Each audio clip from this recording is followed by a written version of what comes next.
This conference will now be recorded.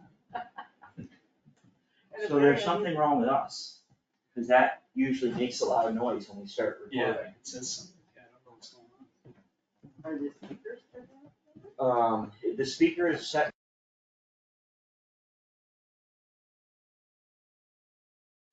There's red flashing on the mute button. Yeah, Anything to do could with be it? it.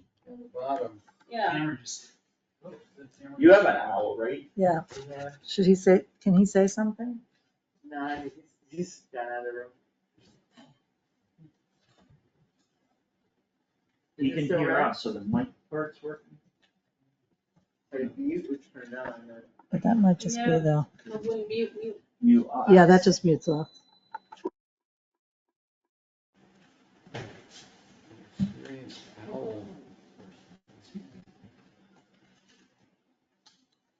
That's because I find meetings of. Oh my God. David, can you try Is the now? price gonna get jacked up tomorrow? Say I something. can't believe it. Triple. Oh, my God. Thank you. Did you understand what he said? Can you Yeah, hear I me heard. now? Testing, 1, 2, 3. Good, Out thank of sync with his actual lips, but I could hear him. All right. It's like It's okay for bad you to dubbing. say that. you. All right, Bad dubbing. we'll call to order the Monterey Select Board at 5:37 PM on July 30th. We have all three members of the board present here in Town Hall. And we're gonna change the order of the agenda a little bit to accommodate a couple of people who have made time to join us. So I think we'll start, Dennis, with the grant that we got for the architecture and engineering plan for the pavilion. Congratulations on that award. Thank you. Congratulations to the town. And thank you to the Bylaw Committee for moving this issue further in the agenda. Yes, the town was awarded basically for a project at $66,000. And it's a 50% or 1-for-1 award, so the town is required to provide a local match of $33,000 for the preliminary architectural, actually it's the final architectural and engineering designs for the pavilion at the community center. The local match in the application, as select board knows, was for ARPA funds to be applied at the level of $33,000 for that local match.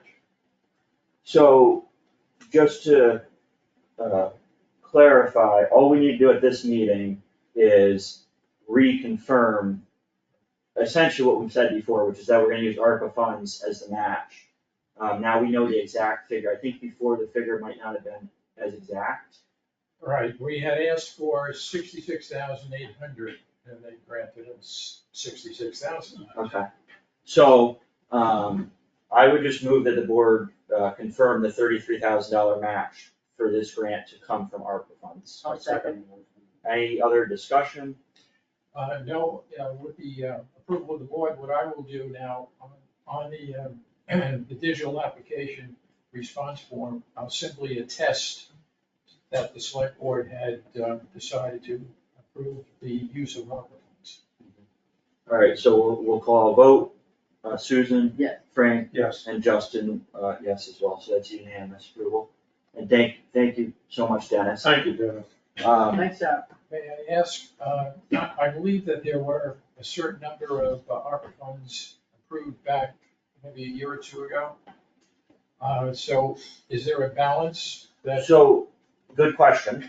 I think what I will put on the next board's meeting agenda is to clean up ARPA fund allocations. We had set a certain amount for the pavilion and a certain amount for the playground.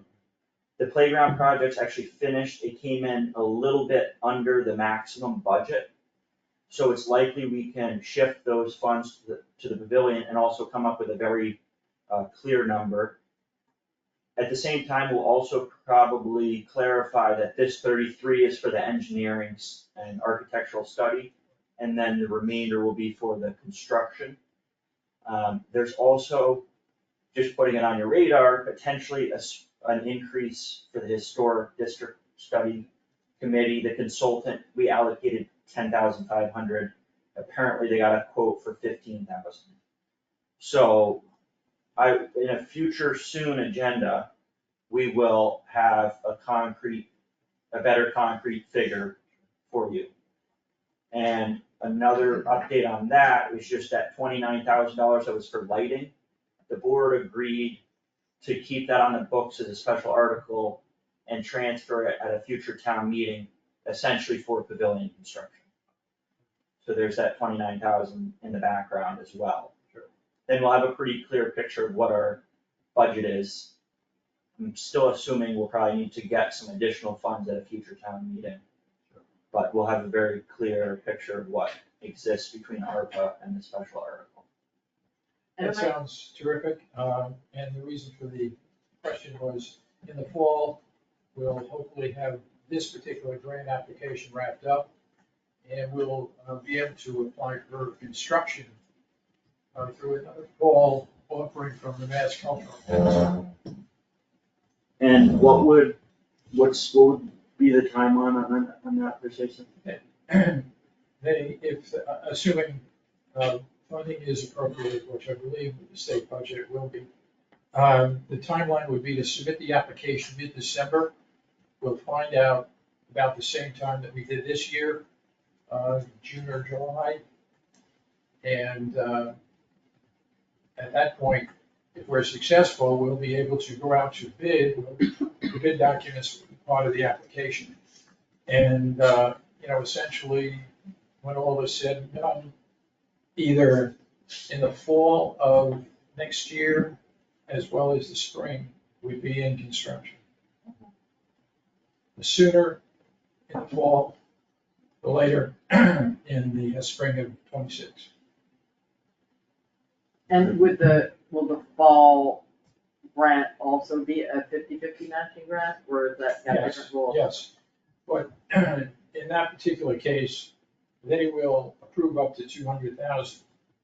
So it would be essentially, depending on the engineer's, architect's estimate in this second stage of the process, the project could go as much as $400,000 total. 200 from the state, 200 from us. Hopefully it'll come in post-bid at significantly less than $200,000. That would be nice. Yeah, and that's where the ARPA funds come in. So it's good to know what those are.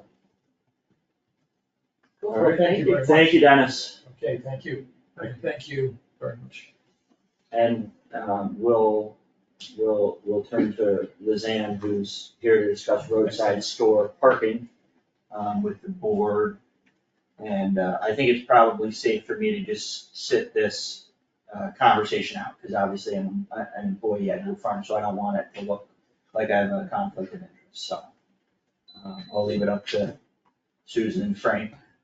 So essentially, I'm sure this does not come as a shock to you. You guys have been amazingly successful, and we're all super psyched that the store is attracting so much attention and so much custom. But there are a lot of safety concerns about the market situation. Yeah. From both the director of operations and the police chief. Like, the primary concern isn't even just vehicles, it's pedestrians. So, especially with the cars, as expressed to me by the chief of police and by the director of operations, the cars parked on the south side of 23, a lot of them, how should I put this, are not parking well. To the point where there have been some actual incidents with it involved, for those of you who may not know, a trucker was coming by and the way was largely occluded by a car that had parked almost to the midline of the road. Took a photograph of it, like just enough incidents like that are a problem, which is gonna happen anytime you have a situation. And I sort of feel like we don't wanna do anything that impedes the business, but we don't want anyone hurt. Sure, no, you're right, we all want safety. And we're trying to figure out how we can do that. So among the things that I already thought of in conversations with those two guys, and Frank may have others, and you may have some, would be this is a big list, and some or all of them may be viable, I don't know. One would be, I don't know what the current situation is with whether staff are using any of the parking spaces. They're not, okay, so forget that one, that's off the table. The director of operations had a look at Swan Road and thinks that there are a few modifications he could make that might allow for a few more Few cars cars, to that's park fine. there and to do it safely. Mhm. Both the chief of police and the director of operations are kind of in favor of extending the guardrail on the southern side to basically prevent people from parking there. I'm concerned, I think there's upsides and downsides. I'm concerned because I feel like if we do that, what will happen is people will park somewhere else. And I would rather control that flow than just let it happen, and I'm not sure where we should be sending it. Another idea I had would involve creating a crosswalk. I don't know if it would help or not, and I think Brian, the chief of police, liked the idea of maybe putting it sort of close to where Swan Road comes in. I don't know how much sense it would be to do that if we're also putting up the guardrail. It would depend where people ended up going, but I also thought that if we did something like that, it should be accompanied by signs both west of that and east of it, telling people, slow down, there's a crosswalk up there. I don't know if you guys have any other ideas about, like, I'm wishing you guys had purchased that little property across the street to just use it for overflow parking, but are you guys talking about this as a problem or thinking about possible solutions? Yeah, so, I mean, first of all, thank you for the invitation to talk about parking, and so to work together to find some ways to address safety.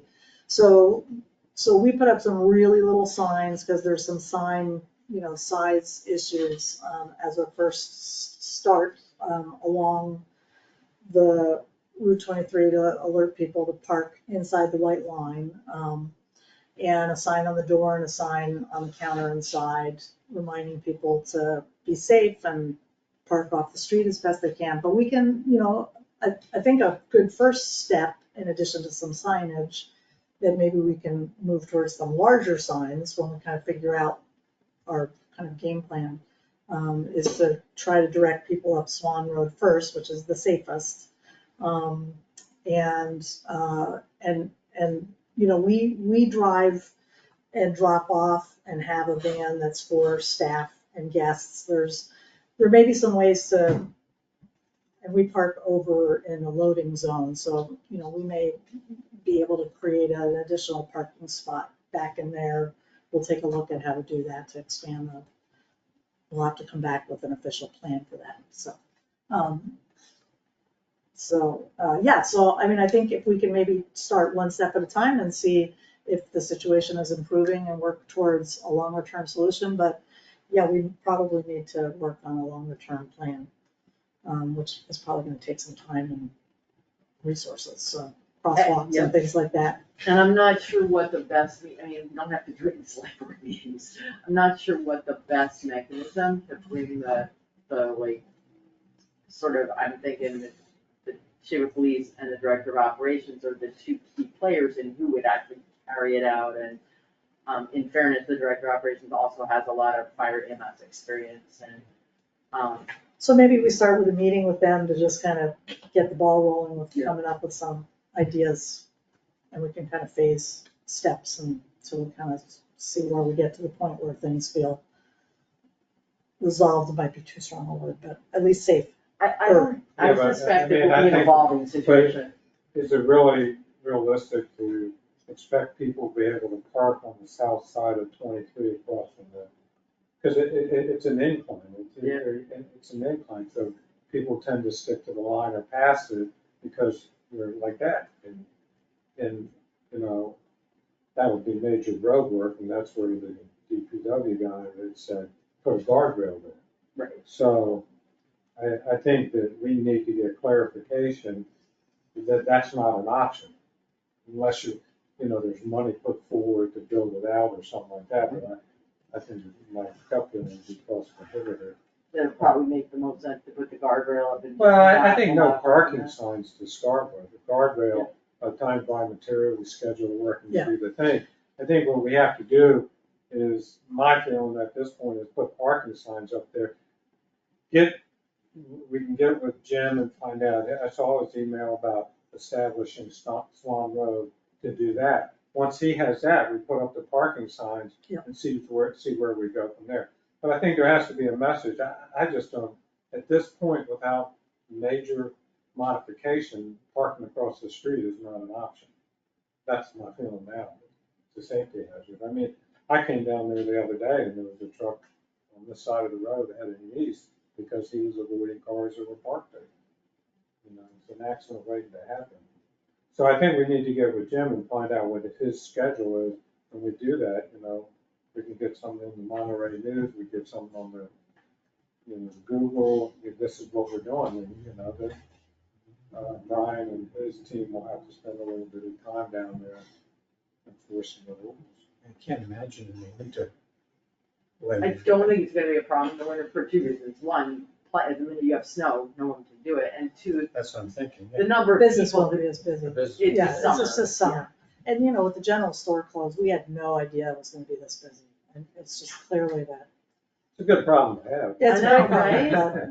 but, yeah, but yeah. I So, don't wanna and, rain on the parade, yeah, I mean, and the reality is that people have been parking over there for roadside on that side of the road forever. Decades That's and decades just- and decades. I mean, that's, so I don't know why it's different now, but for whatever reason, people are parking in the middle of the road. I don't know. So, can I It's an just, older age group. can I just ask a question?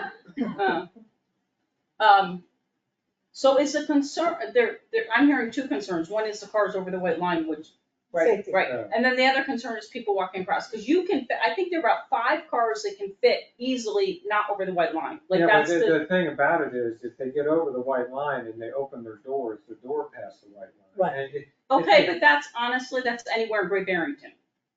Right? I mean, that's anywhere you park on the side of the road, you have to look. And Well, then I it's know, regular but parking Great spot. Barrington, it might be, it's a 40-mile-an-hour speed limit. Understood. I'm just, I was wondering if there's a compromise where those 5 cars can be there because they're fully off the road, but no parking Past that. before or Past that, after. yeah. Because you're right, after that, it does Yeah, go off.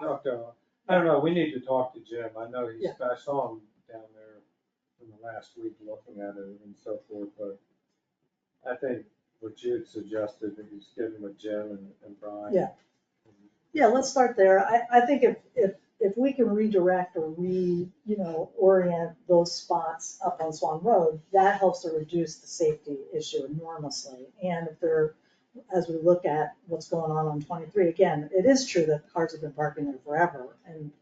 But it is remarkable that now all of a sudden they're all out in the middle of the road, so I don't. I think also the old parking lot had really an open curb cut on the whole north side of the road. And somehow that just changed the flow. Yeah. I mean, I'm not saying it was better, it just was different. Yeah. So that could be contributing Yeah. to some of it, because with that open curb cut, there was more maneuverability in that 5-car zone, I think. Yeah. But would you be willing to be Yeah. the organizer of the get-together?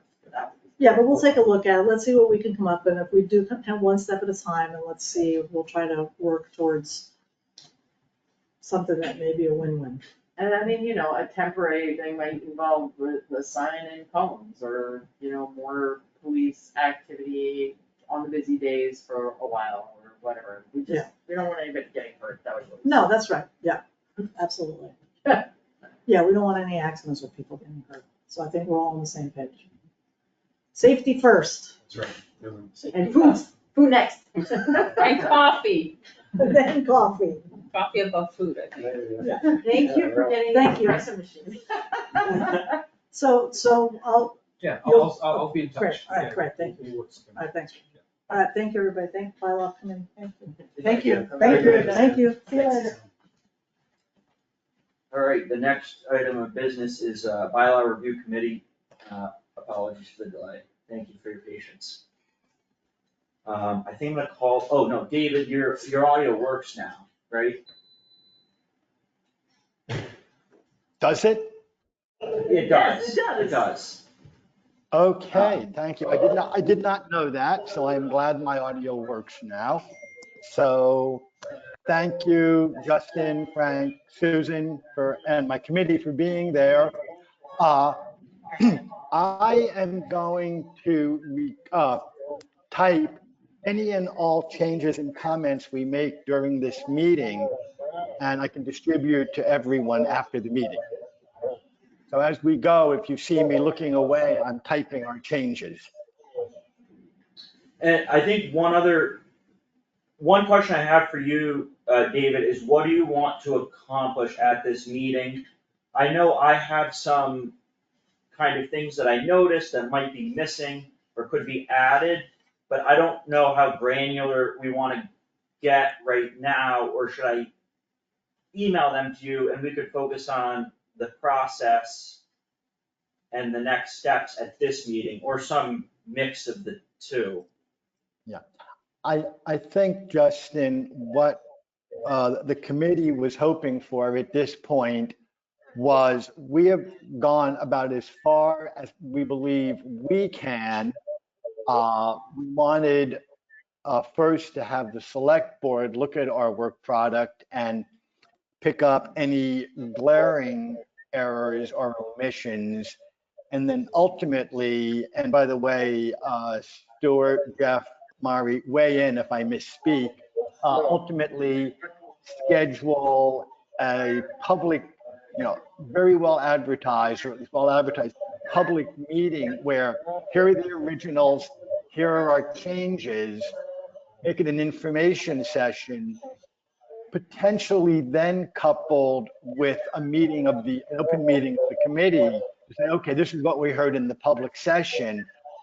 Here's what we need to do to bring things back to speed. That was what my understanding of what our intention was in coming to the select board. Okay, so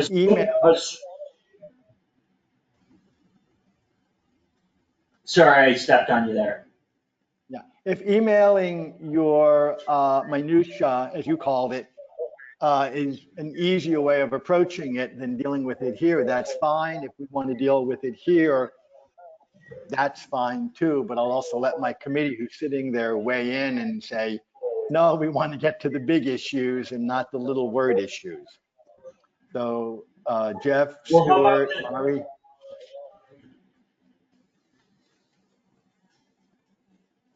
I think, how about this, if we have a spelling change or I have a couple minor things, that will be an email later. I do have a couple bigger picture questions. Great. That might be worth just running by you all while you're here. Okay.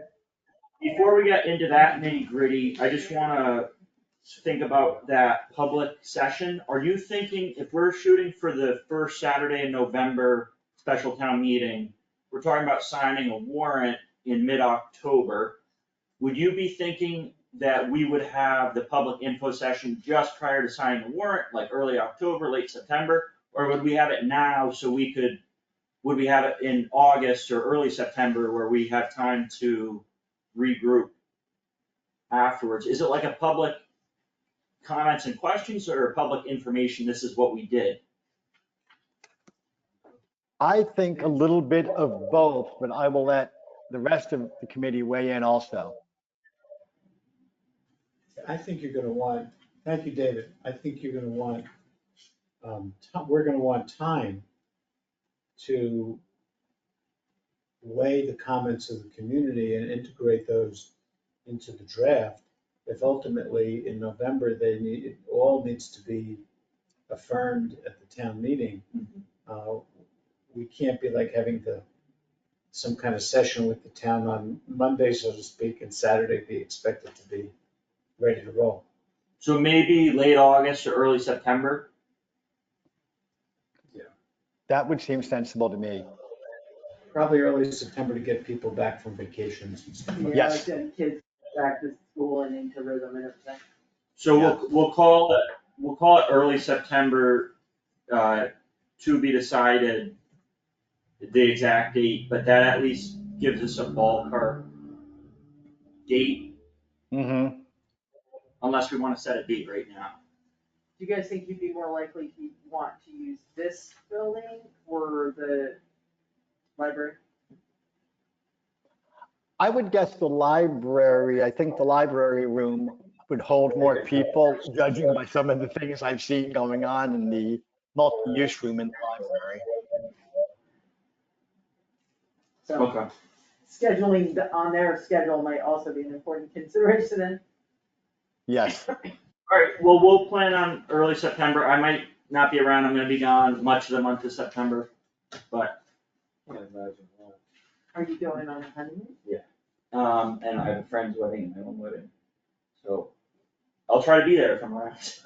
Okay, Um, good. That being said, does anyone wanna start? Frank, Susan, otherwise I can get into my You can go comments. into yours. You go first. Alright, I'll get in. I got plenty, but you go first. What is the date of this last document, and I wonder if we could get a Can copy of someone that? email it I have a to us? copy, I have some copies that have the edits. They came, Paper or- 7/1, we got it in an email. David, can you just email it to us? 'Cause, Your I committee thought I wants to emailed it to the SB and everybody. It was called It was, Clean, Proposed Official it was Bylaws, 7/1. Word, Neat you guys Copy. were copied on it, Oh. All right. Thought I sent it to every, 8:57 AM. Good gosh.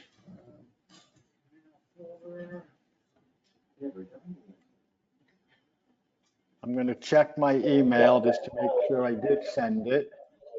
No, I don't. I have it here. You do? Good. Oh, I totally missed. Is that sent on Outlook or is it sent to Gmail?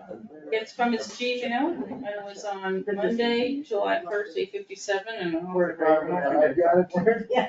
Yeah. It's a Word document, yeah. Okay. Well, I have big picture stuff that won't matter which version it is, frankly. The revolving fund bylaw, Okay, article and there- section, please. I don't, It probably I- didn't It's make not in it here. in. We I did didn't see it. endeavor to, yeah, we did endeavor to bring up to speed everything from ATMs and STM, but we probably have missed some. yeah, well, that particular bylaw has been around for a while, it's also been modified numerous times recently. But I don't even remember seeing it in the original version we looked at. Do you? I do not recall. No. Review. So it should get added. Oh, it needs to be in. And the difficulty that you're going to have is, we've basically changed it every single year that I've been on the board. Because at this point now, when we were preparing the town meeting warrant, most recently, the annual town meeting warrant of this year, we have 4, 5, 6, 7, 8, 9, 10 revolving funds. Which it ends up being simple, it's just a table that lists each revolving fund and the department and the spending limit and the total limit, but I'm assuming it should make its way in there. Is it possible to have a section that allows for these external tables that are not a part of the bylaws themselves? They are a part of It is the a part of bylaws. the- And Must be it's not gonna be required. overwhelming, it's. I just found it. It's on the small. select board page on the website. And it's a page of text and then the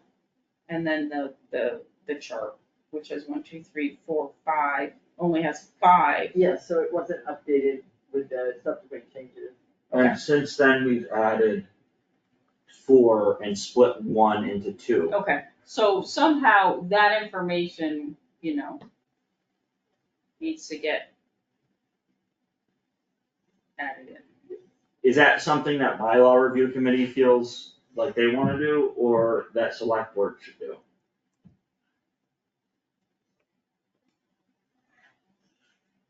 We're the bylaw committee. It does sound like we should put that in, Laurie said she just found it, so it's just a matter of, I guess, putting it in or Well, you're typing it in. Find the It's changes. that, and then basically going through every town meeting warrant in the past Mhm. 4 or 5 years. Right. I can, I will say, I tried to be pretty thorough when we were making the last town meeting warrant, and I came up with 10. And I can send you, or you can just look at the most. I'll find them. So Yeah. this looks like it was good to 2019, so I'll start with 2020. On that same subject, I would assume that the ones we're gonna propose will include bylaw updates that have been made in the past couple of years, even if they haven't necessarily been approved yet. Yes, They were approved by town meeting, but not by the Attorney General. So stuff from last May has not come back from Attorney General. Well, I know 3 things that, or I've identified 3 different bylaw changes that I don't find in the most current version.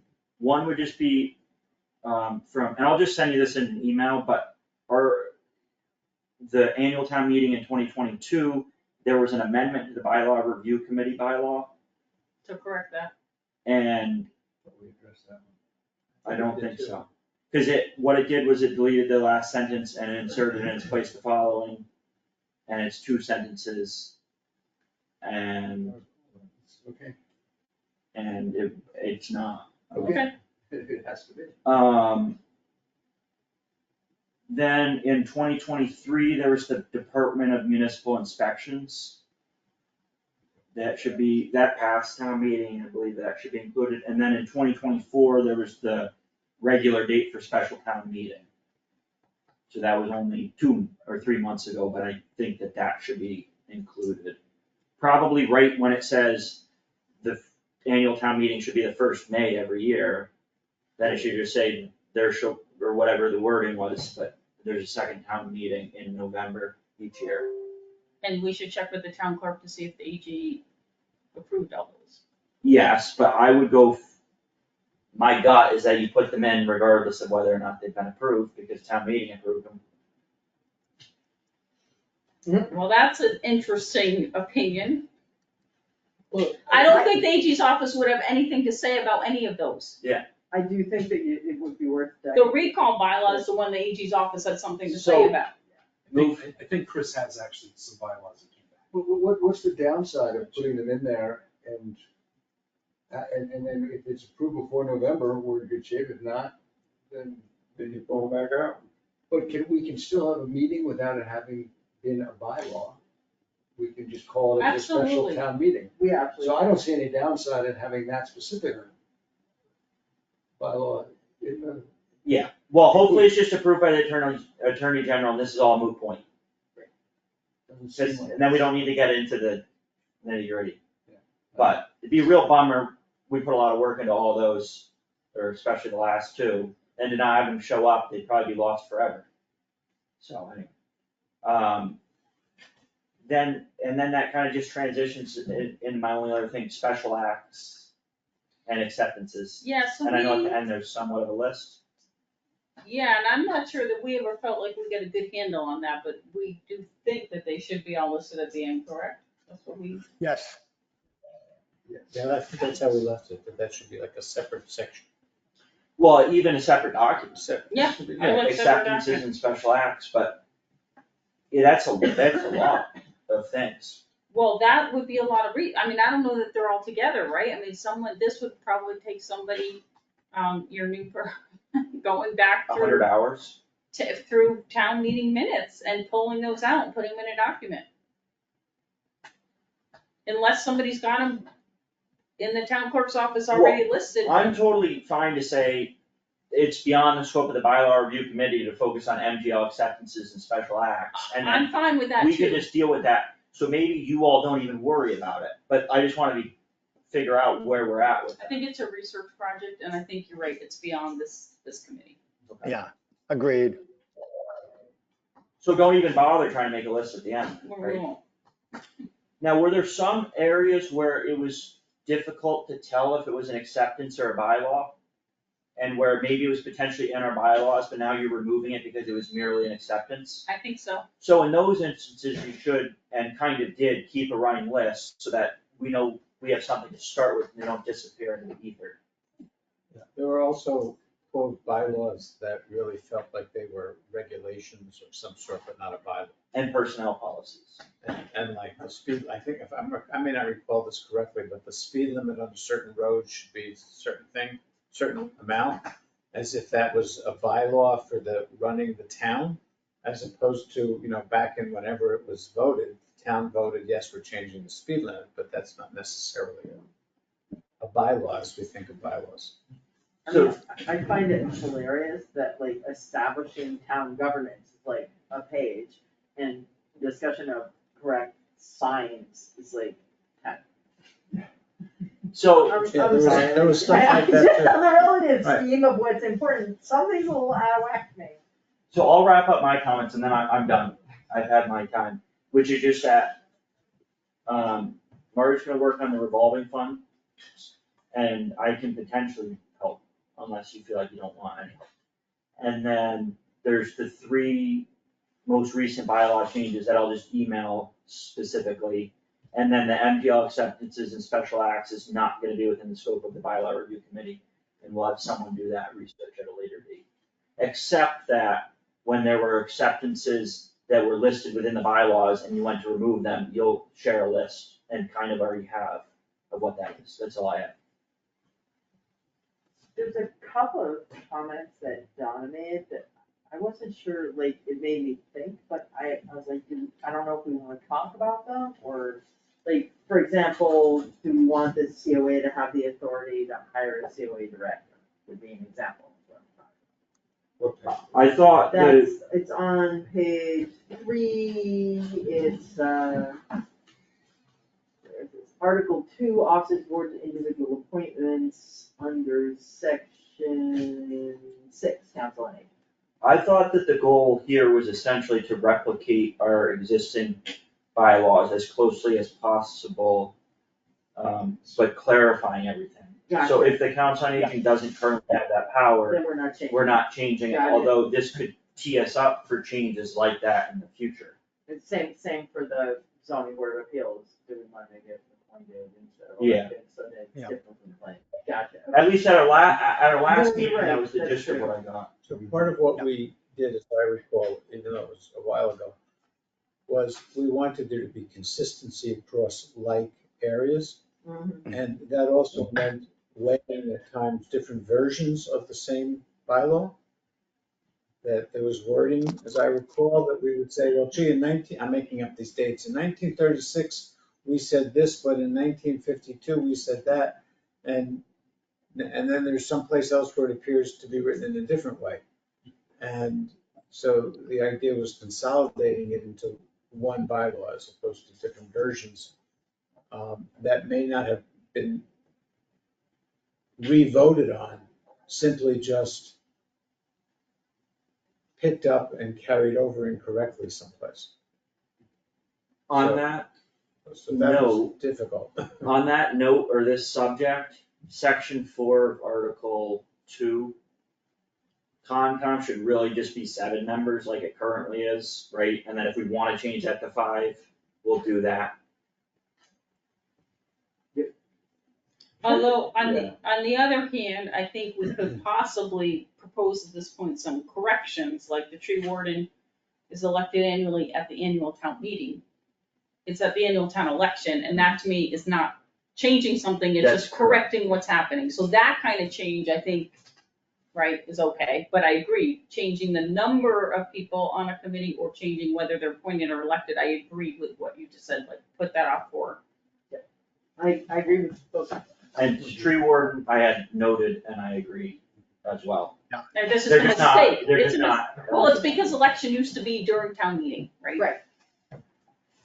On the topic of appointed versus elected, Article 2, Section 8, Zoning Board of Appeals.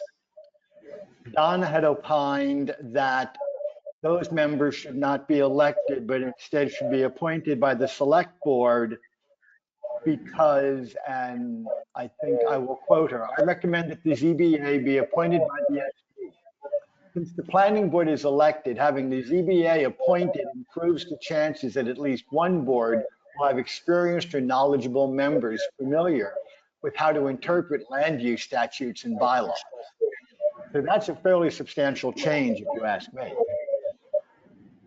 Which I don't think we should make, going along with the theme of trying to keep it as the same. And also, by the way, our ZBA is very, very knowledgeable and experienced as an elected board. Yeah, and it just may be that Donna's coming from a different mindset and doesn't know, how well we know the people here. But it's probably also not always true, Right. right? Right, and in 10 years, it might not be true. Right. And it's also a function of I think some of that's gonna happen even if it's appointed, because it's gonna come down to who's going to serve. Either way, these are not related to who's there now, but they're related to kind of in perpetuity. But if we all agree on the principle of we're replicating what's already there, then we're not even entertaining this. For this round, then. As best as we possibly can, given that there could be different versions and different So places. I certainly agree that we should maintain the current status and not make changes. It's not our role to do that. However, these areas that perhaps should be reviewed and considered for change, what is the process for that and how will that be done? I think that's what the Bylaw Review Committee would do once we have a clear set of bylaws in one place that's both comprehensive and complete, Up to but date. not containing various other policies and acceptances that don't belong. And then a separate document or some notations within this document indicating those areas that should be. Mhm. Yeah, I mean, I'm sort of thinking this is the first pass and we get this all set. And Okay. once this is all set this November, we could spend the next year going through and saying, these are the 4 things that we really think should be changed. Okay. And then do that the next November. That's sort of one way to look at it. I think that makes sense. But we won't have meetings in November if you don't put the November special town meeting bylaw in the bylaws. You can call a special town meeting whenever you want, you don't need a bylaw. But if it's not in there, people don't like it. Sorry. I've put that change in my working document. Perfect. Good. Next. Susan, Frank, I don't have any. I don't really have comments, any. Yeah, I think you hit the big I one. think you hit the big one. Okay. That you caught. I appreciate all the hard work. yeah, thank you all. You go through. Oh, it. you're welcome. Thank you. And, And I think David should get a round of applause because Thank you. If it wasn't for my committee, this never would have happened. So I give the round of applause back to everyone. We had some fun Yeah. meetings. We worked hard for a while, but David has been carrying the load for some time and we've all kind of gotten a little rusty on this subject. Okay, Stuart, I'll accept that with humility. Town agreement with range 291. Yeah, I know. that's not gonna be part of the bylaws, right? Yeah. Well, I'll follow up with those things that I mentioned in an email, and then you'll have the specifics where I didn't mention specifics. And, the next, by the way, how this is going to appear in the warrant. Donna's been asking us in recent years to put in the warrant a clean copy, and as an addendum to the warrant, track changes. I think that would be messy and unproductive here. I think we should just have a clean copy in the warrant and say that track changes and the old version are available both online and in the town clerk's office. Because when we have put track changes attached to the warrant, it has never accomplished what it was supposed to. For instance, when we made when the Fox Hill Road Yes. property was zoned for solar and we were adding the capped landfill, it got more confusing to people. They thought that we were adding the Fox Hill Road property because of the track changes version instead of it clearing up what we were doing. aside from the fact that you make the warrant twice as long, which is gonna be a long warrant. So I'm just putting that on your radar, that I think I'm going to prefer just a clean copy in the warrant, and people can go to the town clerk or online for the old copy and the track changes. Especially, just to underscore that, especially to get back to my kind of monotonous comments today, because you're looking at 2 or 3 different original documents. What do you track change? This document doesn't even have this bylaw in it. This document has the old one in it. This one has an what do you track change? We don't have an original. Well, this is gonna be a reset. Right, this is a reset. Yeah, This should be our new Rosetta Stone of this will be the. And somebody may say, we took out something that was from 1853 or something, right after we. so are you suggesting that what's gonna 1893. appear before people is just the version that we come up with that's cleaned up, that's, the wording is corrected and it's all in order and all that? And they can go get the originals elsewhere. I'm sorry. It'll be this document that we're working on. Clean, no track changes, if and when we accept it, that will be the bylaws to the town of Monterey, there will be no confusion. Right. And the track changes and old versions absolutely need to be available to people. Absolutely. But we can do it, I believe it's sufficient with the town clerk and online. As I said, Don has been recommending that we just throw it right on the warrant that we mail to people, the warrant that we post. I found it to be actually counterproductive and create more mess and confusion. And that's a perfect example of how simple was it? We just had, the one thing was known for solar and we wanted to add one. And in the mix of things, got people so confused that thought we were adding that, and they were opposed to it because they thought we were adding that. And in fact, we were making it better if they don't want solar there because we're adding a new place to put solar. So the track changes muddied the waters. And I think the tricky part for me is that I read this and I'm sitting there next to David. And I'm like, wait, what was the original wording? Something is wrong with this, what is the original wording? And so I see on your face, like and I know if I was sitting there without access to that, I'd be like, well, what did they take out? And what did they put in? And what are they trying to hide? Right, but the flip side of that is, having worked with a bunch of track changes documents, this is a particularly tricky one. Because you'd have to have a document that was like, for lack of a better word, color coded. So your red was I'm looking up at the top one, right? February 9, 1953, April 10, 1963, February 17, 1973, May 7, 2011. So just that one article, town meetings and elections, was referenced in at least 4 different meetings. And you'd have to have the track changes distinctly show all 4 of those so that a person who wanted to understand how you came to this could see the history of what had been done at each of those 4 meetings versus what you were proposing, and how is that gonna happen? And it's also, to make it even more complicated, we changed the order of things, so things are in the same place. And one thing that David had to deal with is when you do that with track changes, you get like a whole big section that now moved way up here, or way down to the bottom. And to track the track changes is if you're not used to that, a law office is very used to that. But I would suggest that many of our citizens are not used to reading documents that have been go through track changes like that.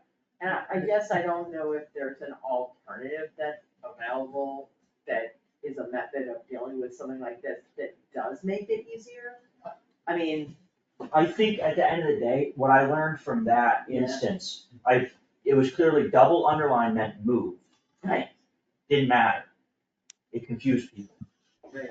I think what we have to do to be transparent is put absolutely all the old versions. Okay, the revolving fund bylaw was never really in there, so you can just even put it separately. Here's the revolving fund bylaw, here's the marijuana bylaw, things that were never added. put every old thing you can find, and then hope that someone comes out of the woodwork and says, you missed this bylaw from 2015, and then we add it in.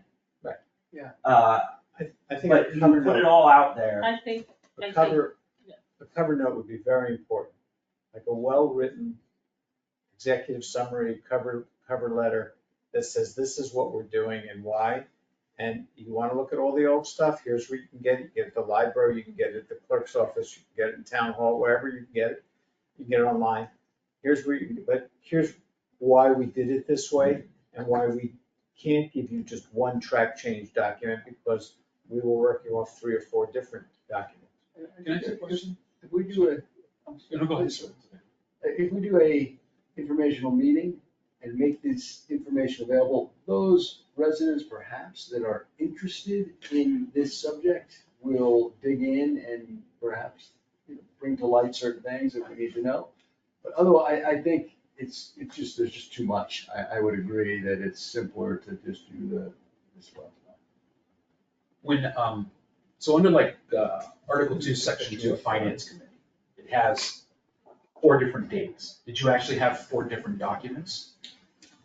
it meant that it was originally, then it was amended, then it was amended, then it was. No, we did not have the 4 original documents. So you're, So we're working from the latest one that included those 3 dates. The subsequent Correct. We worked off of the yellow Yes. book, the yellow book that was from I forget when. This We one. also worked on what's online. And what's online, yes, those don't all sync together. 2006. And this does not mesh completely with what's online, and Yeah. then we also get other copies from. And there were the same kinds of language in different bylaws, like referencing ML whatever, that would reference it one way in one bylaw and another way in another bylaw, and we tried to equalize, make the language consistent throughout. Roger, you and I should sit down sometime and go through the yellow book versus the original bylaws versus the original bylaws that your predecessor sent me, just to see how confusing it was from the get-go. So, and I think the point being, we'll put it all out there. Yeah. It will be available online at the town clerk's office, and that's kind of the best we can do. Yes, One other small note, this is looking far into the future, but if there are amendments, if there are things that we notice between when the warrant is published and town meeting, they absolutely need to be typed out or written out and brought to town meeting with copies to hand to the clerk and the moderator to avoid confusion on the town meeting floor, because, for obvious reasons. Just, if we wanna divide up a couple of items moving forward, is there someone who wants to be responsible for checking in with the town clerk about the most recent bylaw changes to see if they've been accepted by the Attorney General? I could can't do that. Yeah, I can do it, David. I'll see him on Thursday. Okay. Because he mentioned something to me actually about some bylaws recently. So I'll double check with him on Thursday. You check with him Thursday, and then you and I'll catch up, Frank. I think, Roger. I have Yep. brains, not many. When the Attorney General does approve this, what is the process? Who hears and how is that communicated to the town and integrated into the document, et cetera? The town clerk usually, Okay, I believe. I mean, the town clerk is the keeper of the town bylaws, okay. as I understand it. What did I put? Jeff brought up a really good point that people should know in advance, and I think now that we've kind of narrowed in on a timeline for for years we've been talking about this, but now we've narrowed in on this November town meeting and a info session in early September. Is there someone who'd be willing to put something in the Monterey News that either is just individual or comes from the whole committee? I just feel like it would be better if people know in September that this is coming on the pipeline. It could also be it could be a select board thing, but it's not one way or another, it should probably be in the September Monterey News. It would be great, I think, actually, if it came from your board, or committee, I guess, because you guys are the people that worked on it, and you have the closest view of what your process was and what you did, and I think we saw with some of the stuff that came up with the fire department, that writing about it and putting it out there made a big difference in how people perceived it, because it wasn't a surprise or a shock. They had a clear understanding. Not everybody reads it, but a lot of the people that are the most interested people, the people who ask the questions at town meeting, are often the ones who do. Do you think the November, I don't mean to change the subject, but do you think the November goal is too tight? No, No. I think you can get it done. You've done most of the work. So we need to get this document, the steps are, we need to get this document finalized and approved by you. Then at that point, we can create a date for an informational town meeting. I No. think- No. create the date for the informational meeting Then you back up. soon. Okay. We need, by mid-October, we need basically the final version to put in the warrant, but we're really close. I mean, we just Yeah. talked about all the things, and it was a revolving fund bylaw and a few Not a changes. lot of changes, right? No, and So- a few text edits, like, Okay. not substantive. Okay.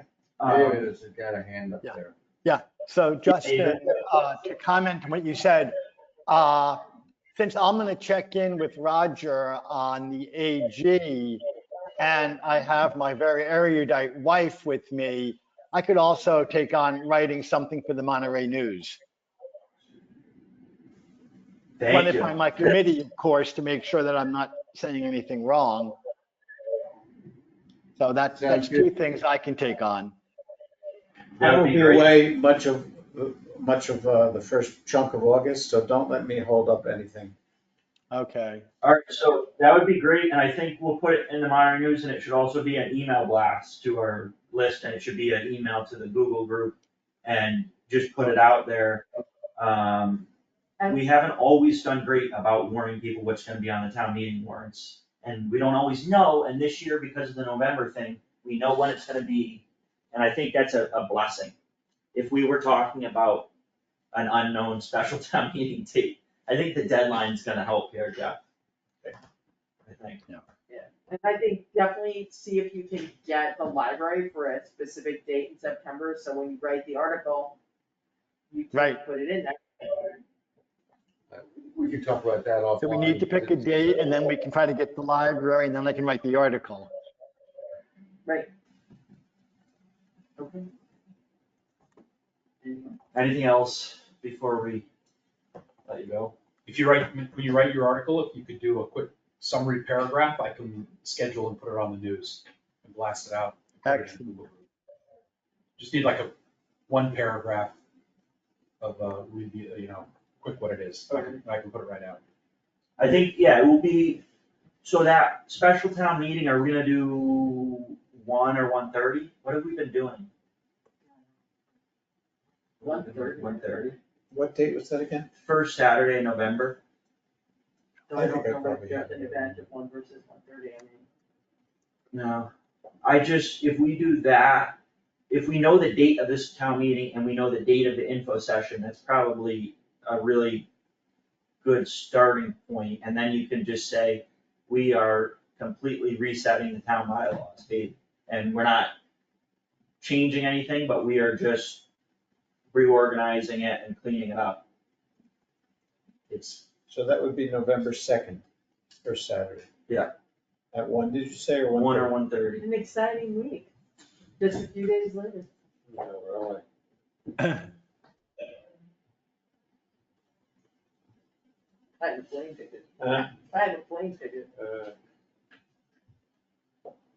check when the, not that we What's need, up there? need to follow, I mean, I guess it was always weekdays, weekday evenings, but this one's gonna be on a Saturday, we already decided that.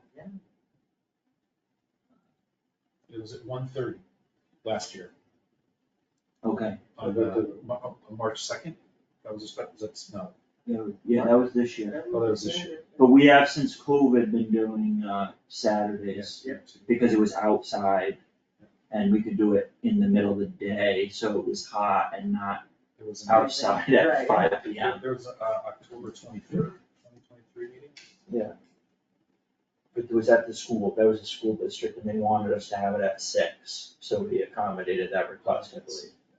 But in general, I think 1:30, so we'll say Saturday, November 2nd at 1:30. Okay? Anything else? I think we're all good to go.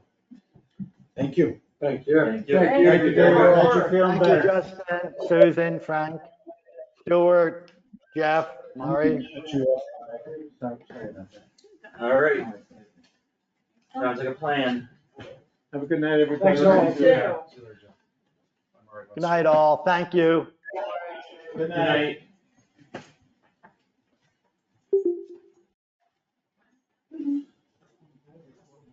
I'm really happy I'm caught up on minutes, because that's gonna be interesting. Okay. We'll move on. I thought that went very Wait, well. you know what, I didn't get a 7-9. We already done this 7-9? You just got it, Oh. not long before the meeting. Yeah. So there's no way we're approving it, but I mean, I That's drafted fine, it. yeah, you're So I right. don't know. That's good. Okay. I think that's, I feel really good after that. What do you guys think? Yeah, I think we have a deadline and we're gonna meet it. I know, Can we I time love meetings, or are that. we gonna maybe put it off? I don't know, but I love We're that good. it could actually happen. It will actually happen. We'll move right on down the list, I think. We're already an hour in the meeting, so we'll keep things moving along, but, the first thing is just this notice of intent for Lake Garfield drawdown. They basically need me to sign off on it. It's the plan that the lake scientists and the Lake Garfield working group have come up with. It's a 3-foot drawdown instead of 6-foot drawdown. And I know that Jim's probably not gonna be happy because it involved a lot more oversight. Yeah. Dennis did bring up the possibility of like remote monitoring. We have that monitored, so it should be to the point where, if I'm not mistaken, I have it right now, I'll show you live statistics. And you can, if you want, you can get this link, I think as many people as want can be on that. I heard anecdotally that at some point when Maynard was doing it, that he figured out how to drain it so that it drains At the right rate. at the right rate. So we partially open the gate. Yeah, so we like partially opened the gate and he got to a point where he knew what the water flow in was and it just kind of stayed pretty open. So that shows you what, Justin? So there's a bunch of graphs here, barometric pressure, water temperature. Right now, the temp at this specific thing is 75 degrees, in case anyone's wondering. Gee, that's pretty warm, Yeah, it's nice bath water. The water level of the dam right now, it says measures about 6 feet. I don't know what that's relative It doesn't to. give you like an average. Well, you can adjust various things. I would assume it could be at the point where he could go in and not have to go manually check it, but check on this thing and say, oh, we're actually at a 4-foot drawdown, so we better close that up to fill it back up. Or, oh, it's only 2 feet down, so we should let it out a little bit more, but this should hopefully make it easier.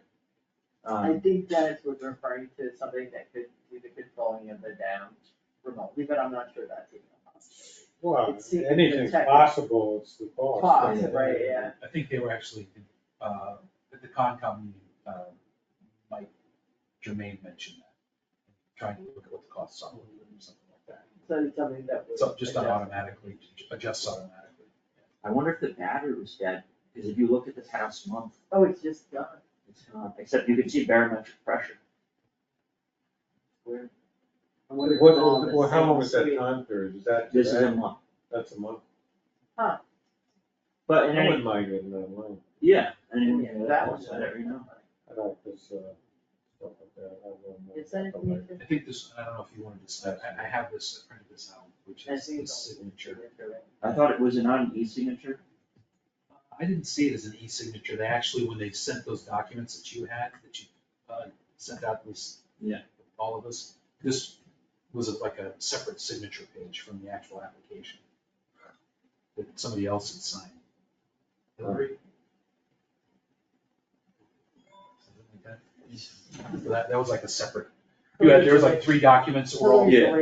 there was like 3 documents that were all part of this specific thing. And one of them, which was the last page of the NOI, was like, had been printed separately and had her signature. So I didn't see anything electronic, but Oh, e-filing for signature. so I wasn't certain if it was there. So, some of this stuff, oh yeah, here's this page, yeah, that NOI. So I would move that we approve the notice of intent for the Lake Garfield drawdown. Second. Is there any other discussion? We'll call a vote. Susan? Yes. Frank? Yes. And Justin, yes, so that's a unanimous approval. And we're gonna be the applicant here. And the date is, July 30th. That's all you need from me. I guess we give it to the Concom then, right? Yeah, I would just maybe send it to Hillary so she can send it all Okay. together. I mean, and CC the Concom. Scan it. Let's give it to her. I think I have her email somewhere. Because I know there was the narrative. Yeah, that's. And alright, so we're through that, so I guess they gave up on the 6 feet for now. Yeah. For that process. Yep. But maybe through That kind of dam came, safety it will have. maybe, that sort of came after a conversation, I think the most recent Concom, Mark Stinson was there, and his recommendation was basically that they stick with the 3 foot, and not go for the 6, because more than likely, there was a good chance that it wasn't going to be okayed by the state.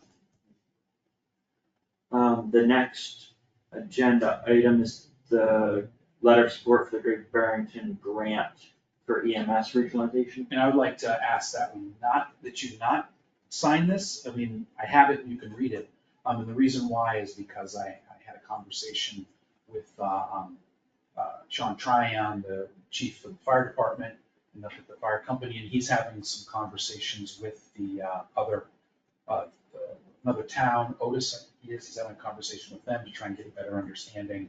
And I want to hear what comes out of that before, and what he thinks before actually putting this in front of you to sign. And I have a second concern that you raised with me about it, which is that this is exclusively EMS, Yes, it is.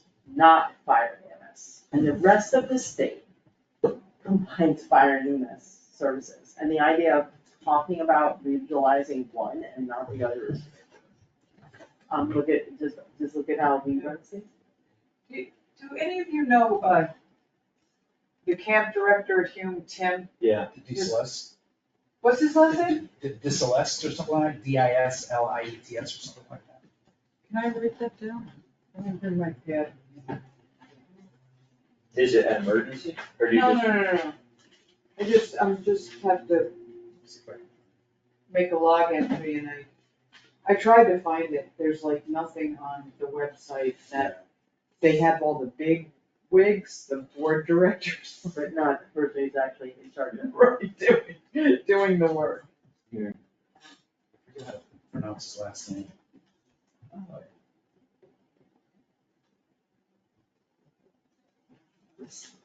don't know. Okay, thank you, sorry about that. So you're saying that EMS and fire service wasn't being combined? No, it's. And that's a significant issue, because both financially and practically, they really need to be combined, and for a host of reasons that we discussed, are some of which we've discussed before. Right, not just the Yeah, and it just doesn't make any sense to me to do it just an EMS alone. But is that Great Barrington pushing it just EMS? So what it is, it's, Great Barrington is working with the Collins Center, because the Collins Center has a shared services division. And so they're working with the Collins Center to put an application in for a community compact grant. And the Collins Center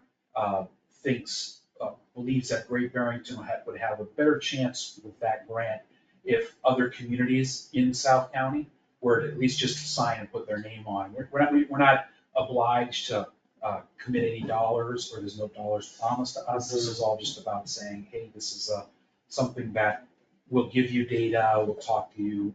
And also what it does is it gives us a seat at the table, because one of the things it does, part of the letter, is you're appointing a representative to the regional task force who will actively participate in monthly meetings, provide necessary information and other stuff to the Collins Center, which, not that if, a year from now they come out with a study per se, it doesn't mean that everybody's gonna do it, but my feeling is that it's better to have a seat at the table, understanding, like you just said, Susan, Yeah, it's it very doesn't cost complicated. us anything to It have doesn't a cost us. seat. And I forward you some of the notes out of the Otis select board meetings about their concerns about meeting their name, is the EMS service there. Yeah. So I would hope that there would be more discussion about this. With Berkshire, I think with Arlington, we give them $50,000 towards a new ambulance or something. We gave them about 20 something. So we have an investment. We kind of gave them another 50 because we bought one of their old vehicles to serve as a fire department. Right, so I mean, I hope we could have a lot more discussion about it, and I would hope if we lean that way, that we have some select board joint meetings like between Otis and ourselves to discuss it. Because if you read the notes that I emailed to you, they raise their own concern. And I think something's gotta give. Yeah, but I think We're gonna have to do this, and having a seat at the table is a great idea, but I'm concerned about the nature of the politics that led them to do just EMS. Yeah, but the thing about it, it doesn't cost us anything to sit at the table. Okay, so, we may be able to influence them, we may be able to flee, but it doesn't cost us anything. I think we have to take this as not just what Great Barrington is doing, but I think we need to really get the people in the room that are making the decisions, like the select boards between like Otis and us, to discuss it. How's it going? How would we improve it? What would be the concern? What is your manning? What is the distance from Otis to the center of town versus, southern Berkshire? What is the data set? A lot of it, let's clear it out and get the people in the room and start that. We can say no. It's like going in, we used to do labor negotiations.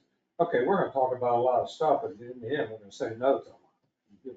It's just the way it is. But if you don't talk about it and have transparency, your rumors just run rampant. And we need, I think as the select board, as the group, we need to start taking the lead in all these discussions, because we're gonna vote and it's gonna be money. And I wanna make the right investment. We're gonna have to spend the money. But I think we go to the Great Barrington thing at the same time. We invited, Gary and the other select board, come on up here, let's talk, or we go there and let's talk about it. Information, it's too much of a vacuum. We need to open up like this and have the same people in the room having the same discussion. I think it's gonna be really important, though, to make it clear from the get-go, not just with them, but like, if we're putting our name onto this and we're having a conversation with people that way, they're gonna be like, well, which is it? But I don't care what they, what I tell them, But our job is we to have do to tell due them, right. diligence. I don't tell We them didn't how to sign run on to that. anything. You're the one that asked us to sign the letter, we're doing it, we're going to the meetings, okay? But we're not committed to doing anything. We're not doing We're just anything. interested in seeing what they say. The more information, the better the decision.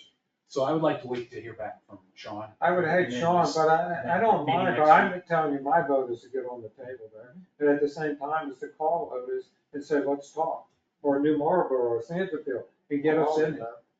And get them in here and start talking, so we can budget. We're not running, we got a budget that's gonna start up in 60, 90 days, and we get sidetracked, we should start it now. If you want me to start some of the conversations, I don't have a problem with that. Because you saw I did a little research. Yeah. It's up to you guys, you can either sign it or you can wait. Well, waiting a week, it doesn't, waiting a week doesn't matter to me. We have until the 16th. Okay, that's fine, we'll give it to them 15 at 11:55, okay? That's what we do in labor negotiations, okay, we got to midnight, and at 11:55. Well, I'll talk. The meeting with Otis, at least, that immediate one was canceled because somebody died. I did hear about that. Yeah, so What's I don't know if it's been rescheduled. Yeah, I thought it had been, I know that I heard that had happened and I think it had been rescheduled for today. Oh, okay. I think so. So I'm just gonna wait to hear back from Sean. I'll wait to hear back from No, Sean. I hear back from Sean, but I think that there's too many little bits of information to come back. And I think if we get in the room, and two, there might not be a perfect solution. But the fact is, we may say we want to partner with these people because they think like us or they're dedicated to it or something like that. And we can move forward with it and say, okay, here's our partnership. This is our goals on how we get there. I think what's also happening through Berkshire County is there's multiple groups are doing different things. Like, for example, the Berkshire County Managers, which is a group of an organization of town administrators, town managers, Pete Boucher, the mayor of Westfield, they all get together once a month. So they got together and reached out to Westfield State University and asked like a professor over there to help figure out some things. And so they're actually doing some of their own analysis. So you've got them doing analysis, you've got the Community Compact doing analysis, you got Richmond, West Stockbridge and Stockbridge doing analysis. So everybody's kind of doing analysis, and it's, I can understand where it could be frustrating and confusing for a lot of people. Well, I think it's better that we all sit in the room at the same time. I'm willing to put more time to it. So I don't know, you can. I don't disagree, and I think that more conversations is better than fewer. At the end of the day, I think having a clearer picture of what the result would look like would really help, because it's very hard to have it. Right now, there's so little clarity, but maybe we're just not there yet. Yeah, but we're gonna have to, I think ultimately we have to pick a partner. That's who we're gonna partner with, because it's not, are we gonna do it, it's when are we gonna do it. And how are we gonna do it? We're gonna do it, but you wanna partner, when I'm on TV or whatever, Great Barrington, I'm not sure if I wanna be a partner with them, because, they're the big gorilla and we're down here and we're small, so. But I do think we need to open it up and start talking to people, because, that's the way you make progress in doing it. I agree. I think it would be also good, I don't know if we have some time, but I didn't know to see the figures we talked about, but I was going back over the notes for the section on the ambulance contract that we didn't read. We talked about the data for how often SBA doesn't come, but the reality is that it's more, the 10% is the 10% where they get called. And the question is, what's that additional piece? So what piece is SBA not serving? It's bigger than the 10%, but they're not serving when they get called.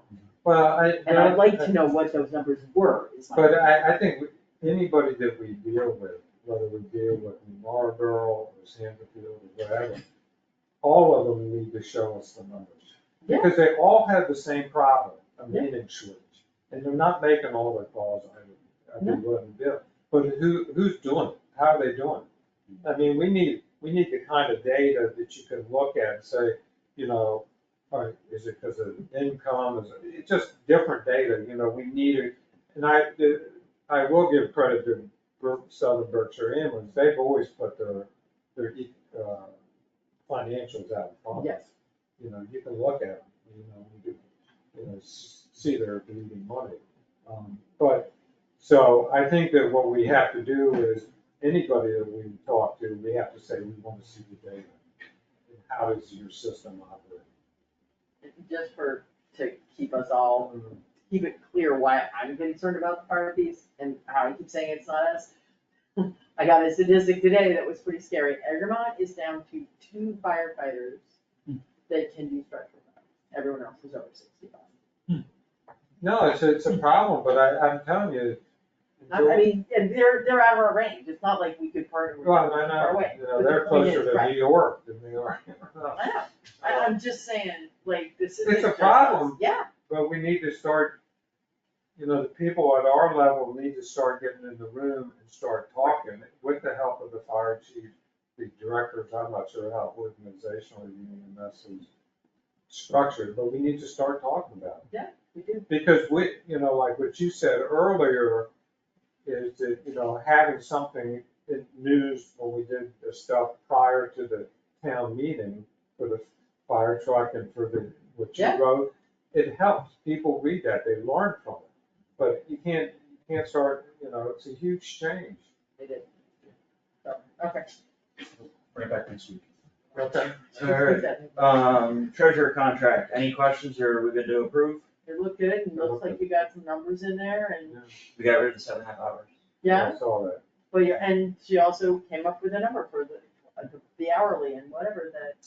Well, she had that. Did She had that. Now, what we gave in exchange Was the renewal. was that contract. we'll explore renewal or consider renewal and we'll negotiate a figure. Well, that's fine. That's fair. No, but that's fine. So that's all. I mean, It's a really, negotiation. But if she actually gives us some numbers about how much time she's spending on our stuff, then it would be a lot easier to make sure that we go with, we're both concerned. So I have a contract here, if you want to sign it. Alright. It's got all three, it's got a space for all three. Okay, is there a motion? I guys, make a motion that we approve the treasurer's contract. Second, we'll call a vote. Yes. Susan, Frank, Yes. and Justin, yes. Let's get some wedding done. Put it in that. Fine. And then the accountant's contract, which is technically up in a weird month, but we should just change it so it's lines up with the fiscal year. So the original reason makes some sense. You would never end a financial person at the end, on June 30th. no, it would be disastrous, the fiscal year isn't up yet. So it actually makes some sense. I think maybe we should. Yeah, because leave it may where call it you is. up. I'm not sure about it. Yeah. I'm done. Yeah, right, I'm holding it hostage for my new contract, Yeah, let's leave it I where put it it is. all on a zip drive, you figure it out.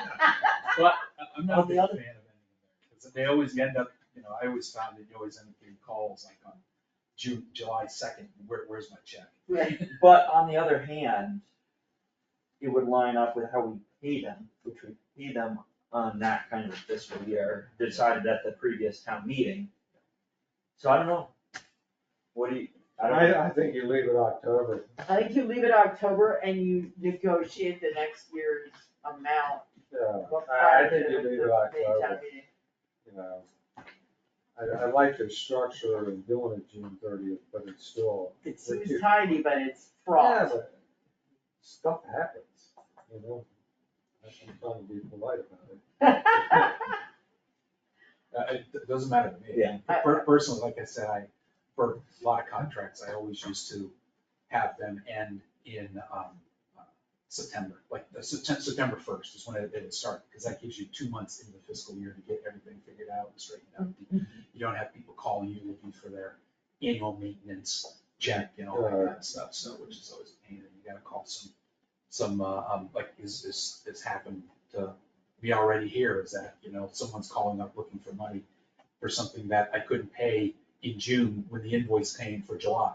Right. For the annual, so they're calling up and telling me that I need to get them a check, or we're gonna cancel, so.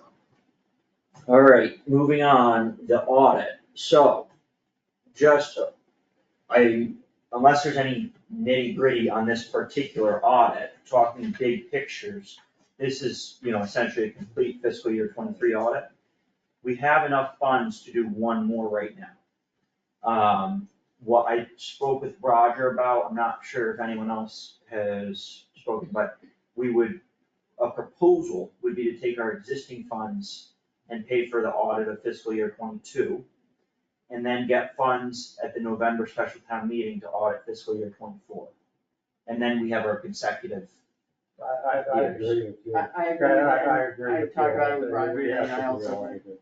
Okay. Yeah, Tom said he could do it, I have it here if you want to sign it, Justin. Yeah. That's the, letter of engagement. So, I did speak with Tom, and he said that he could definitely do the FY 22 and the FY 24 all within the fiscal year. He wouldn't officially sign the FY 23 audit until he finished the FY 22 audit, because he felt that if someone was looking at that, it might seem odd that signed up the FY 23 23 before and going to FY 22, it might seem odd. Yeah. So he was just gonna wait until he finished the FY 22 before he put ink to paper on either of those. And then, he was going to, budget-wise, he was gonna charge us the, 17,500 for FY 22, which is what it would have cost at that point in time. We have budgeted this year 18,500 for FY 24, so that's what we would charge for the FY 24. So that said, we would just have to, at the special town meeting, be looking for $17,500. So that's kind of the way I'm looking at it, but I'll verify all those numbers with Tom when the time comes. Sounds good.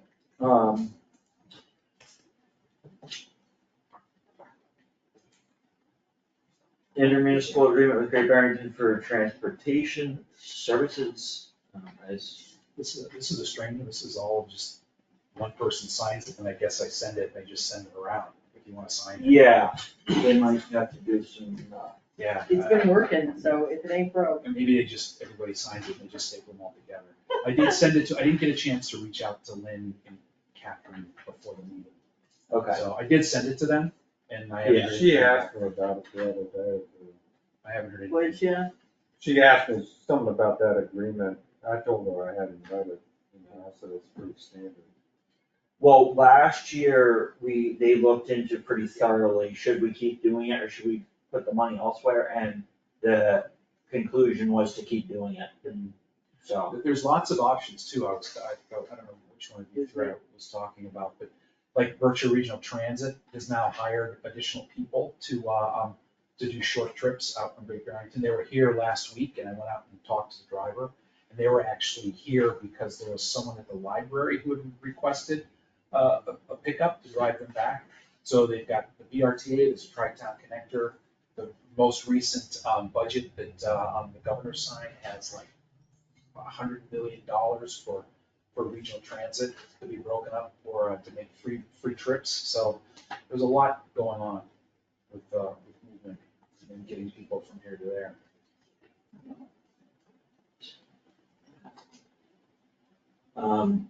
I'd move that we approve the intermunicipal agreement with Great Barrington for transportation services. Second. Any other discussion? We'll call a vote, Yes. and yes, so that's it. Unanimous approval there. I will go sign.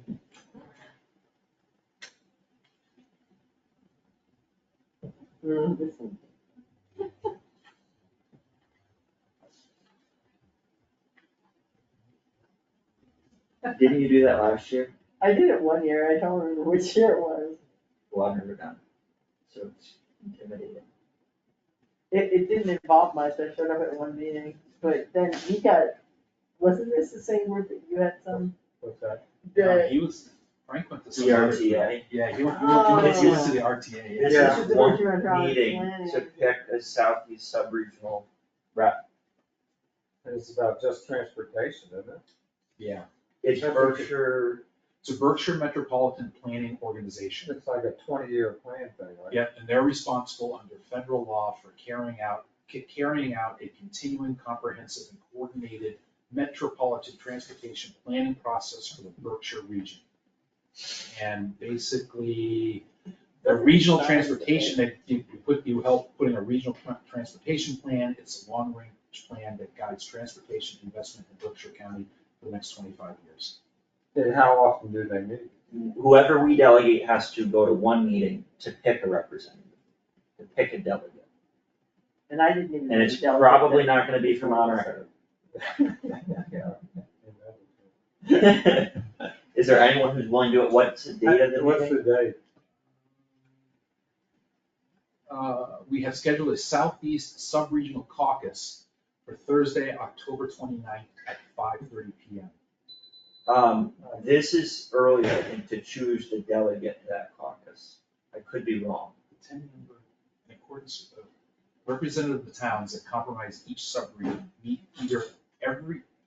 every other year. So you may have done it the last time, it's every I other year. think it was huge. To designate one select board member from one town to act as the NPO representative and another select board member from a different town to act as the NPO alternate. But the meeting that we're selecting someone to go to is Thursday, August 29th at 5:30 PM. Yes. August. August 29th. What day of the week is that? For Thursday. Any volunteers?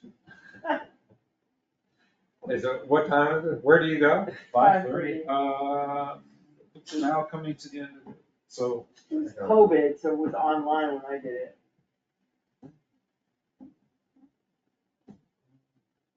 It doesn't say right now, I can't see where it says, but it does say just to send an email to Clete Cuss of the Transportation Program Manager for Berkshire Planning. I'll do it. Thank you, Frank. Yay, Frank. Copy me on the email. Yeah, Okay. Yep. I'll go to it.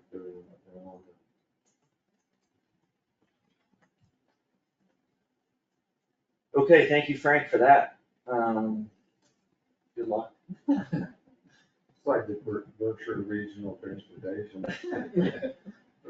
They actually do a good job, but it's just not, we're just not a population center. Right, yeah, exactly. Their ridership is up, and I think they care, and they're doing well. So we have special event permit, we have one for Dancing Green Farm, and we have one that showed up more recently for the Bidwell House Museum. What are they doing? they are doing they're having catered food, over 50 people with alcohol and music. This is And it's their Dancing Green. annual summer fundraising party. The Bidwell House, The Bidwell House. the fundraising gala. August 17th. Yeah. So it looks like they're dealing with domains. So this is Dancing Farm. Dancing Farm is, They this know is, one other, haven't they? yeah, they do just, them all the time. they just did one, we did one a few weeks back where they, actually, I think just this past weekend, It means nothing. it means nothing. Oh, okay. I'm trying to figure out if you guys want to do anything and actually sign it, have someplace to sign or initial. That's what we're doing. I wanna explore a way for this to be not come to the select board. You want a bylaw? So this is, and this is the permit for, the Bidwell House. Yeah, I so, wanna know why we have this form and why it has to come to the select board. that's a good question. Yeah, but I- what is it, the question is, what does it take to change? Alcohol permitting is probably why we have the. I like the form because it can deal with parking, alcohol, if there's events where people do not think about parking, and then it's a mess on roads. I like that. Should be going to the I police chief. think that it doesn't need to come to the select board. Does it go to the police chief? I let him know, I let him know that something's happening. I had a couple of people complain about Saturday, how people were so much out in the street. Yeah, What was happening Saturday? Saturday, you had the The book library, then you had the coffee guy, and then he was backed up, you had the pantry. And it's true, people, when I came back from the transfer station, people were just like walking in the middle of the street, like, they were on the boardwalk or something. It was nice to see people in town and have a good time, but, one person that to me suggested, well, don't let the coffee guy there, I don't want to run off his business. It's not people standing straight out versus going up here. Yeah, I had to get off the topic, but it's about that, is I actually had some, staff member complaining. It was just, he couldn't even get into park to do his job.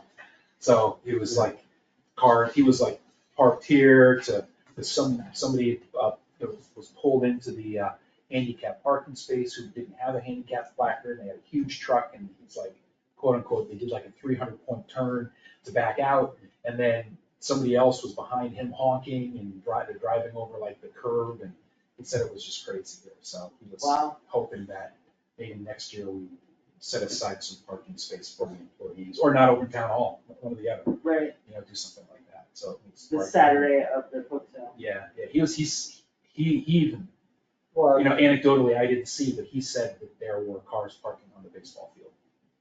He said they'd gone out and parked there. I Didn't go on look, yeah. So, wasn't here, so. not to get too far off track, but basically, can this form not come to the select board if it meets all the requirements and they tell the police chief and all the relevant people, there's nowhere for the select board to even sign on it. Right. I know, I've looked, there's some older ones that are formed different, that don't have signatures for the select board either. that are like from 2017 or something like Are we technically supposed to approve it according to bylaw? I just looked up in the bylaws. I didn't see and it I in didn't see there when I was special reading event through. permit. Yeah. that. I've been looking to change it, it's kind of in a weird format too, it's like, you fill the way that it's designed right now, you fill out the information, and then the second page is the instructions for the information that you're filling out, so I was trying to put the instructions on the first page, yeah, and figure it out, so, I mean, I can, if you want, I mean, it's entirely up to you guys, I can, if you wanna just say, yeah. My suggestion is, with yours is, it doesn't come to us, but I do think it needs to go to the police chief, because of parking, alcohol, so they're just aware. I could make an adjustment that at least checks the boxes for, let's say, police, fire, and just general notification, if you want to do something Could like this that. be an online form and then just automatically go to those people? I think we want Some the of check. it can, it's the check that's the issue. Yeah, The that's $25. $25 check that probably costs $20 to get. It costs- People. That's to pay my time to come here and talk to you. Yeah, I mean, we just spent 15 minutes. Okay, Yeah, I mean, I guess- $2.50 an hour. I guess I could, it could be an online form, it could. well, it could be both. A lot of times what we've done is we just made both. So there's an appointment request form online and there's also a hard copy. And the select board shouldn't see any of it. Just like, it's kind of just like the transfer station stickers, there's the paper copy you can print out, or you can go online and pay for it. Yeah. We could do something. I would like say that. this isn't high priority, but I don't really see the need of us looking I at it. agree. I like knowing what's going on, but I don't see anything. Yeah, I'll just, Sounds like for one thing, we never turn them down.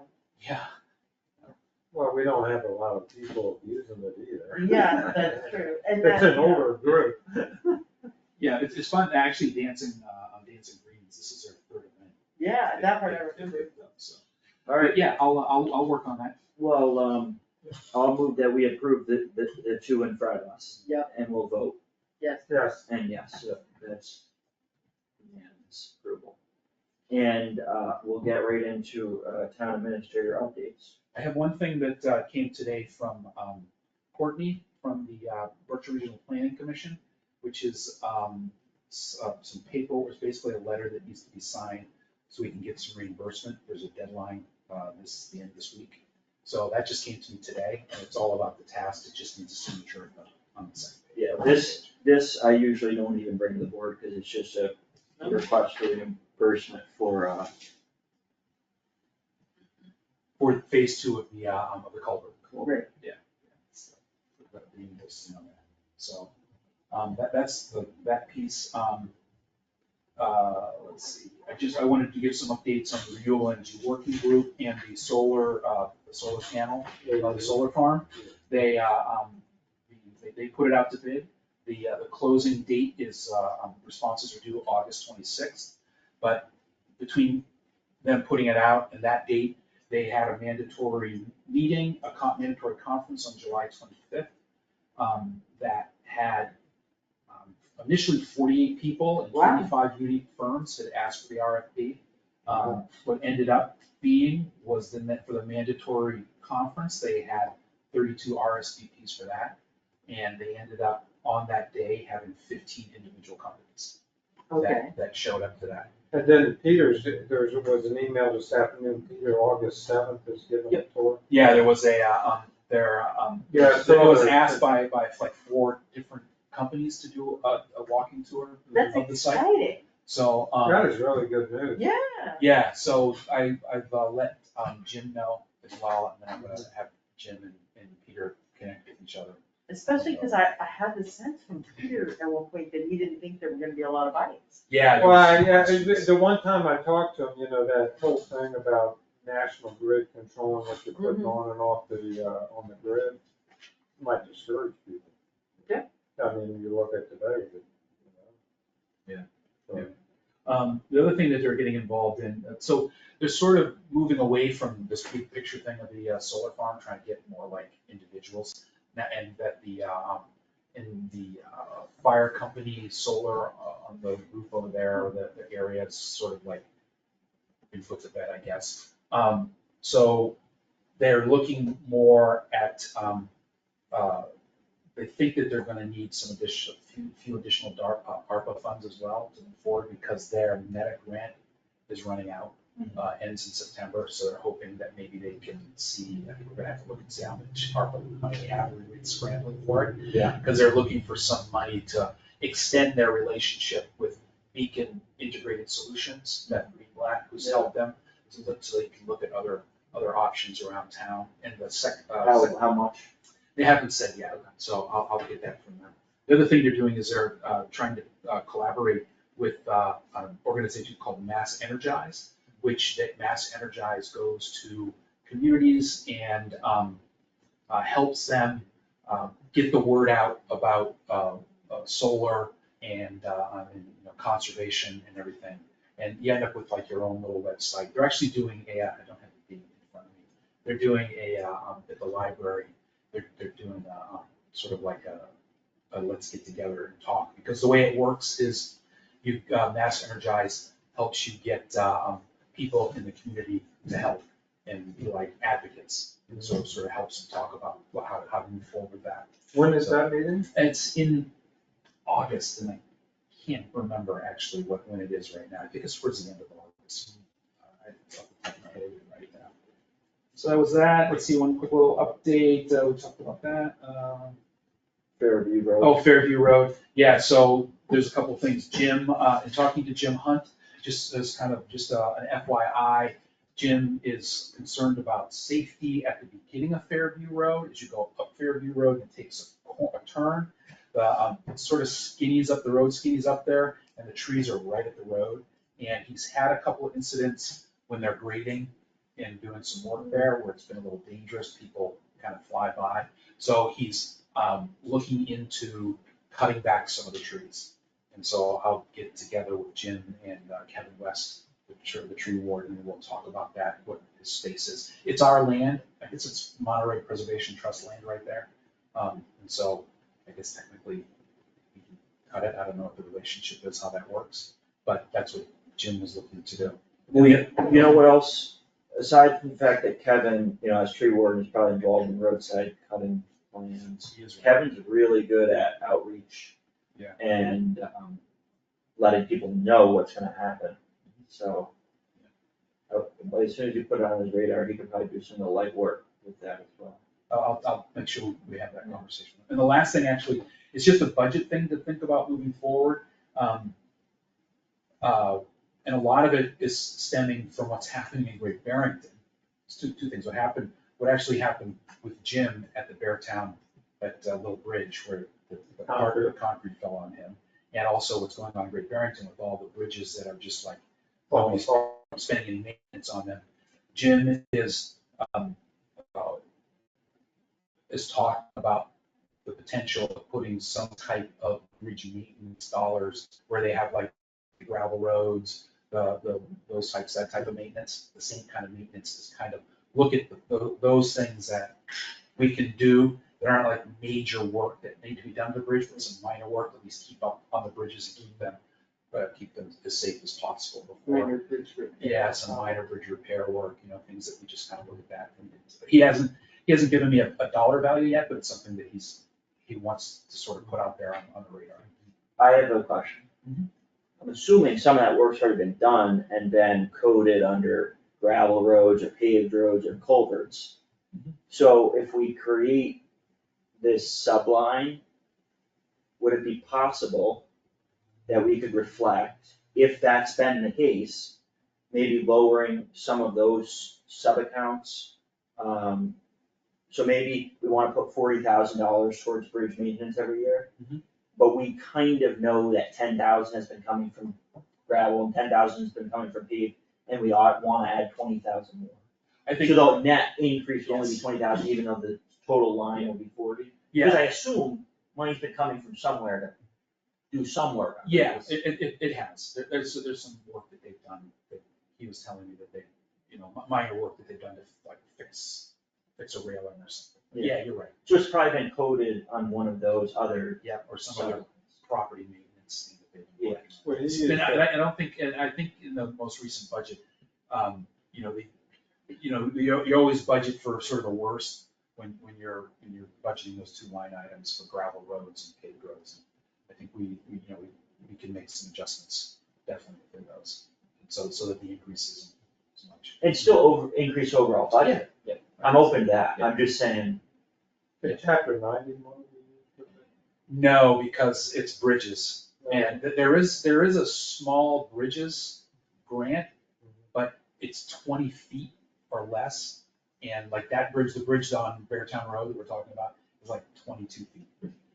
So we have been talking to some people from some of the engineering firms about that and how that works and what we can do to kind of work within those sorts of parameters. and another thing, as long as we're talking bridges and funding, and maybe no to chapter 90, but TIPS is the program that basically comes through and does all your bridges that have posted limits, so they're doing Curtis Road under the TIPS program. So we also need to be aware that we're not in it alone, the state will pay for like the big, Right. because so quickly bridge projects are multi-million-dollar projects. It doesn't take much. And they're part of that, I was reading that part of that budget, the new budget, that the governor, part of that is actually coming up with not necessarily a boilerplate design for bridges, but something very similar to that. So it brings down the cost of design. Because that's always the big thing, is you gotta spend like $5 million to design this bridge. 90% of them are identical They're to each exactly other, the but same. everybody's paying the design fees anyway. So you're not reinventing the bridge. Exactly. Exactly. So that's actually out there as well. If you've had design for it since Roman times, but let's just not go there. And there's a couple quick things here. I'm still waiting to hear back on the Sandusville Road culvert from from Concom. The last Concom meeting, basically there were, it was decided to sort of step back a little bit on the emergency order. I think that's what it was called. They didn't ratify it. They didn't ratify it, yeah, and so that hasn't happened yet. And they're gonna basically kind of, instead of hiring it sounded like instead of hiring the environmental consultant to actually come out and do all this, we're gonna sort of like use the environmental consultant. They'll give us some ideas on what to do. So we might have to come up with some dollars, but it won't be as much as it was. Yep. And going back to parking at the roadside, I was talking to Brian about that, and we were talking about tickets. And Brian said that technically we can't give parking tickets because it's not part of our bylaws. So there is a mass general law that we would have to incorporate within our bylaws to actually give parking tickets, if we wanted to get parking tickets. Now, if Really? someone's car is in the roadway, is that not? I don't know, that's, you're not, because I Susan, actually had a conversation with him and asked him, he's like, well, not really, what we can do is we can tow them.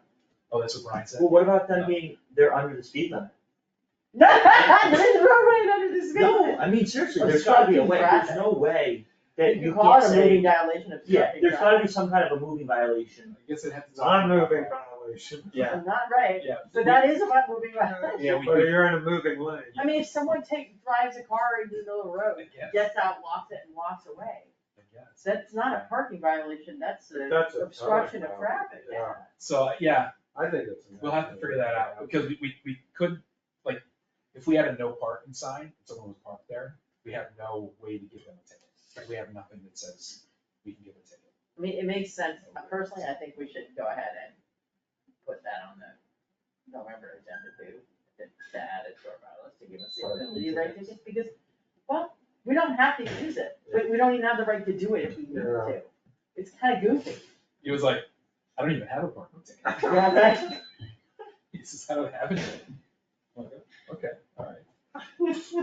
Bad, you're bad, that's all you do, I can just tell Yeah, you, you're bad. most large cities, they count on that revenue for parking. Well, I remember them, back when the general store was open, they'd come in and say, who has the black so-and-so car that's parked over the white line? Right. You gotta move it. That's like all they can do. Okay. Anyone else have unanticipated business? Cause I have a couple of small things. Yeah. And I wanna get us out of here, but. Yes, please. the swap shop, they sent that email. Yeah, I saw that's why. My 2 cents is that should be dealt with by the swap shop people, the transfer station attendants, and maybe if they need to involve Jim to buy a sign or something, involve him. Yeah, I would agree. I reached But out you to know, them and I Gary's out, so sometimes they're working up there alone. Mhm. So it gets a little hard to monitor. Like I was up there Saturday and Sunday. Sheldon was by himself on Sunday. Bill was on himself. You just don't have time to do it.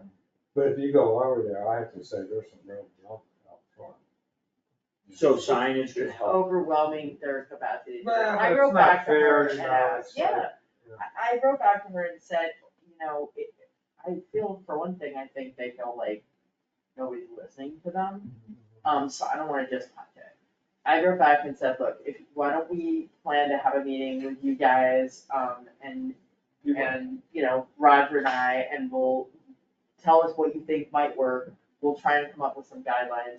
And that way, I can talk to Jim, then we can talk to Jim about it and see what we can come up with. Do we need to Because get they an feel like, I article think on the Jim feels Monterey like News? it's one more thing on his agenda, and yeah, that too, but, I'm not saying to punt it, I'm saying to empower them to make whatever sign they want and whatever policies they want, and that's the law. okay. Well, I yeah, feel I like think I'd what like she to have wrote about some- was that, sometimes there's no coverage. Right. So At the swap shop. yeah, so, like if you go early in the morning, she's not. Well, you know what it was, back with Beth and Dave, Oh, if there was no one there, you couldn't put stuff at the swap shop. yeah. Right, And maybe Unless that's what they we need. wanted it, What's that? unless they wanted it. But maybe that's what we need to go back to is, you can only put stuff at the swap shop if there's someone there, and maybe. Well, I shut the door. the tricky part is though, that their hours are so intermittent and not that many. Well, So it's different with Beth and Dave because they were mostly Yeah. there. well, So Beth, now you're saying, and Yeah, nobody but- knows what the hours are. I used to so- bring stuff and then they'd say, that's garbage, throw it in there and you owe me money. And now people are just placing it in front of the door. Yeah, Um, and they are placing. so I'm open to signage, I just don't know what we, as a board, have to offer when they are the ones there and know what. I think needs we to be ought to done. offer being an intermediary. Well, Yeah. I don't know who the woman that wrote it, but it's an awkward position for her to say no. You need someone like a Bill or Michelle or Gary, they're not gonna, put a. Well, the Don't train, say- it is really more on the transfer, it's a relationship between the two of the transfer station person. Like, almost you should vet it with them first, and they can be like, no, that is junk. And I remember, even if Beth was at the swap shop or doing something else, Dave would say, nope, she does not take lamps, lamps don't go, take your lamp elsewhere. Or he would, Or he to take the wire and strip the copper out of it. Yeah. he would know, but it's kind of He did that, he had a machine to do it. I feel like I'm happy to like meet with them, I just feel like they I are the don't ones. think it's a select board thing, I was willing to do it just Yeah, as Oh, for the please. transfer station committee. Yes. Okay. I don't think it belongs in this room. Yeah. I just didn't I wanted them to feel like heard and, I care about the transfer station, I wanted to give them an opportunity to talk about it Yeah. and help them brainstorm, because, and sometimes, maybe I have my own personal opinions, but there was a period where Pat was getting rid of all the baby clothes, because she didn't think it was important to have baby clothes in.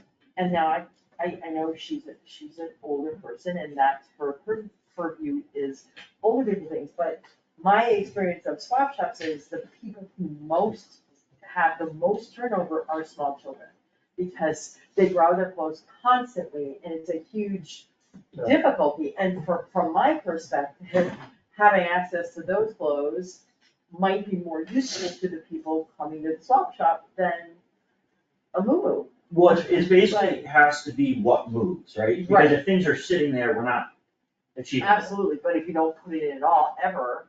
Yeah. Then that's the flip Yeah. side of it, But right? they're gonna be the only ones who know what moves. Exactly.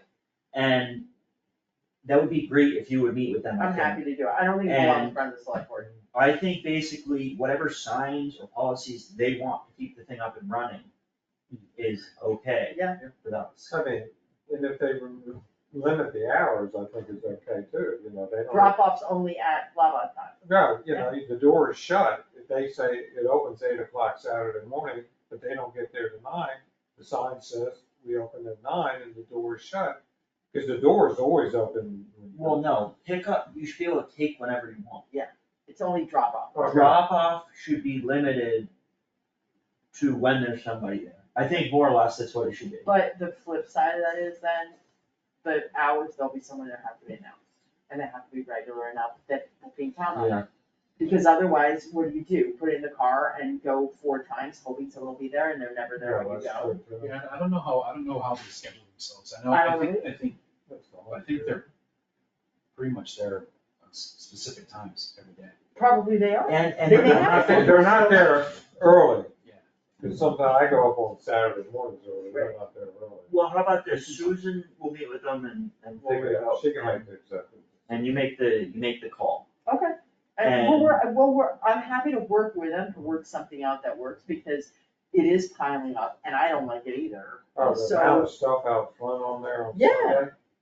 Yeah, there was, I did talk to them once, or there was an email about rain and stuff out there. You know, there's no way for them, no place for them. to No, sit. but some of the Right. stuff that was out there Sunday morning, I was like, wow. Well, and between signage and a policy, and between the transfer station attendants and them feeling comfortable saying, no, you have to take that to the dump and pay for it. Which Beth and Dave always seemed to feel comfortable doing, which was entirely different. They were around for years and years, and they managed both. I mean, Beth managed both the dump and the transfer station, so it was different. But I want to let them know that they should feel comfortable turning stuff away. So, yeah, Whether it's strictly a policy or not, they should be able to just look at it and say, nope, that's not gonna move. right. You can't. Yeah. It's like their word is the law. They need to be empowered. Yes. Okay, so I think we need to listen to them, we need to include Jim in the dialogue, we need everybody on the same page, and they need to be empowered to act, but people need to be able to have access to when. I think that can all be worked out. Okay, what's the next item? Native Plants Working Group raised, concern about taking care of the plants at Bidwell Park. I haven't quite responded yet, but the gist of it is that Bidwell Park is under the purview of the Parks Commission. And so if they have a specific requests, they need to go to Parks Commission. Right, If they wanna come and give us a general update on Native Plants Working Group, I'm happy to entertain that. Yeah, that'd be fun with me. Okay. Yep. And then, do we wanna meet next week? well, if we're gonna sign that letter, we'll need to do that at least. I can't be here on Tuesday. Unless you want to do it on Wednesdays. Yeah. I'll be gone for the next 2 Tuesdays after that. I was assuming we'll meet why don't we meet next week and then maybe plan on not meeting the following week, but it would be good, cause I also wanna, touch base on ARPA funding. And a couple other things. Would we rather meet on the 6th without Roger? Or a different day, which is probably fine. We could also meet the 7th. I don't know if we can meet the 7th, can we meet the 7th? I don't know. I don't have, I got nothing on the calendar. for- I don't mind meeting next Tuesday, wouldn't be I could leave this for you guys. agenda, I mean, it wouldn't be in Forgot why, I had a different reason that I thought Wednesday would, or Tuesday, but I don't remember. You talked about. What time would you About like? the ARPA funds, finding all that, I know you mentioned it just. Well, Well, if we, we'll plan on our regular Tuesday meeting. that's fine, yeah, I mean, like, before we, cut off, do you want me to reach out to the Otis Select Board and ask them about meetings? To start talking, somewhere we need to start having conversations. I agree, you know what, let's put it off at least 1 week. I do wanna try to meet again with the fire chief and sort out what's going on between him and Otis and what other issues there are, so that I don't want him to feel blindsided. So I wanna at least tell him that we wanna do that. Yeah, okay, that's fine, but I think. But if we're meeting, so what did we decide though for next week, are we meeting? Regular Tuesday meeting. Tuesday, you want 5:30 or 6? 6 o'clock, so that everyone shows up. Yeah.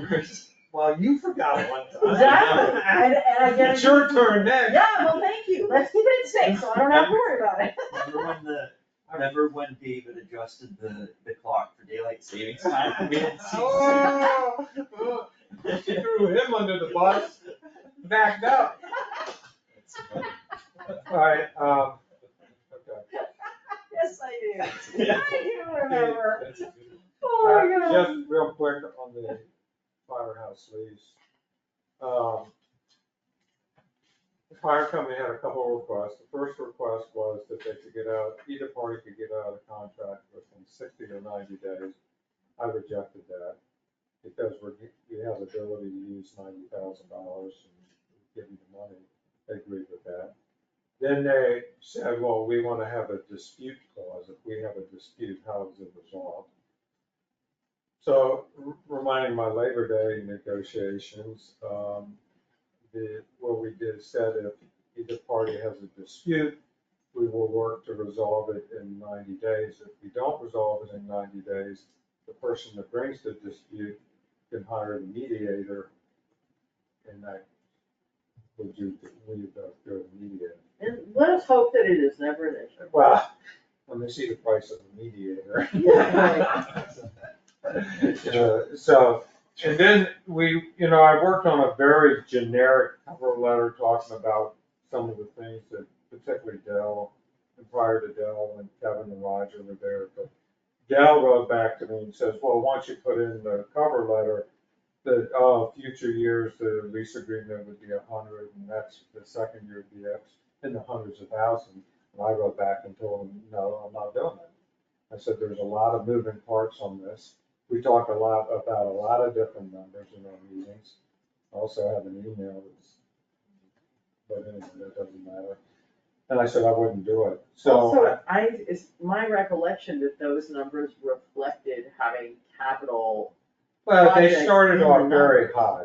My There were recollection was that they were high because they were trying to include the capital projects. well, they in were it. trying to include paying a loan so they could go and do a loan. And, There's a lot of we've different made things. clear that we're not I know. comfortable So- doing the capital projects that way. So I'm waiting. Dale said, he didn't respond where I told him no, that would not happen. There's no way that I would agree to that.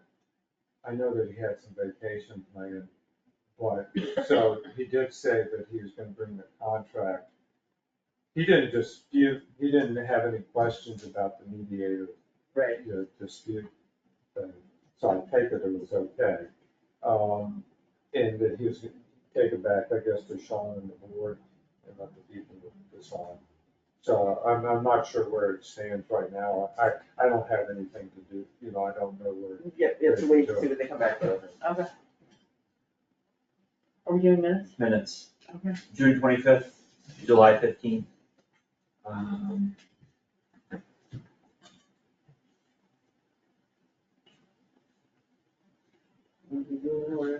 Yeah, So- June 25th. I only sent you the updates, I didn't. Did you do the contract, ambulance contract? I did, let me send it to you right now. Oh, you have your I computer? can put it on my phone.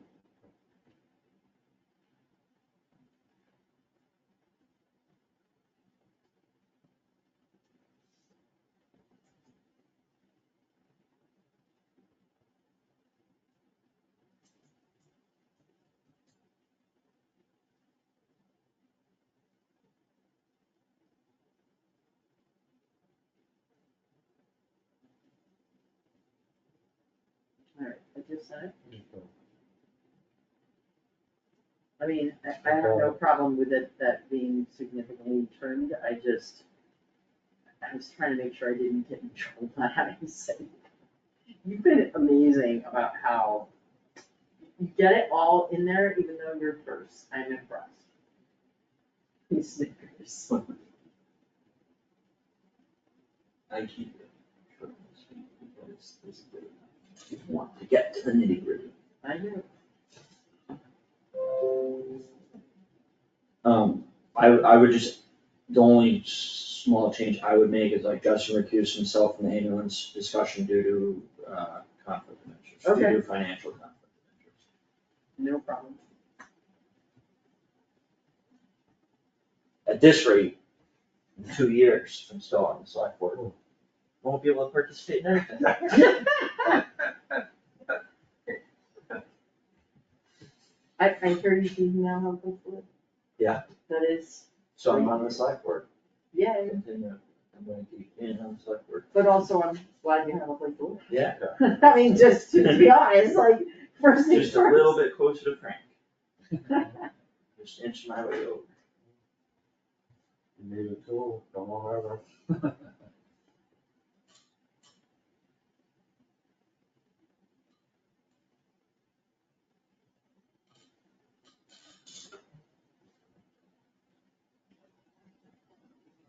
I'm fine with what Susan's running. I don't think it, did I have any other minutes? Alright, I vote that we accept the minutes for 6/25/24 alright, as written. we'll vote on that. Second, Um, And Frank, spoke, Yes. and yes for me as well. So those are approved. We'll move to July 15th. I have had two tiny edits, under sign recycling services agreement with WM Recycle America. It's bulky, the contract is particular for bulky plastics recycling, it's not just recycling, it's bulky plastics. And rather than solid waste, the mixed recyclables agreement is a separate 5-year. It's not solid, it's not. Oh, gotcha, yeah, which makes a lot of MSO, sense yeah. because that goes through Right, Roger exactly. trucking, yeah. Yep. Why is it so confusing? I don't know, it's insanely confusing.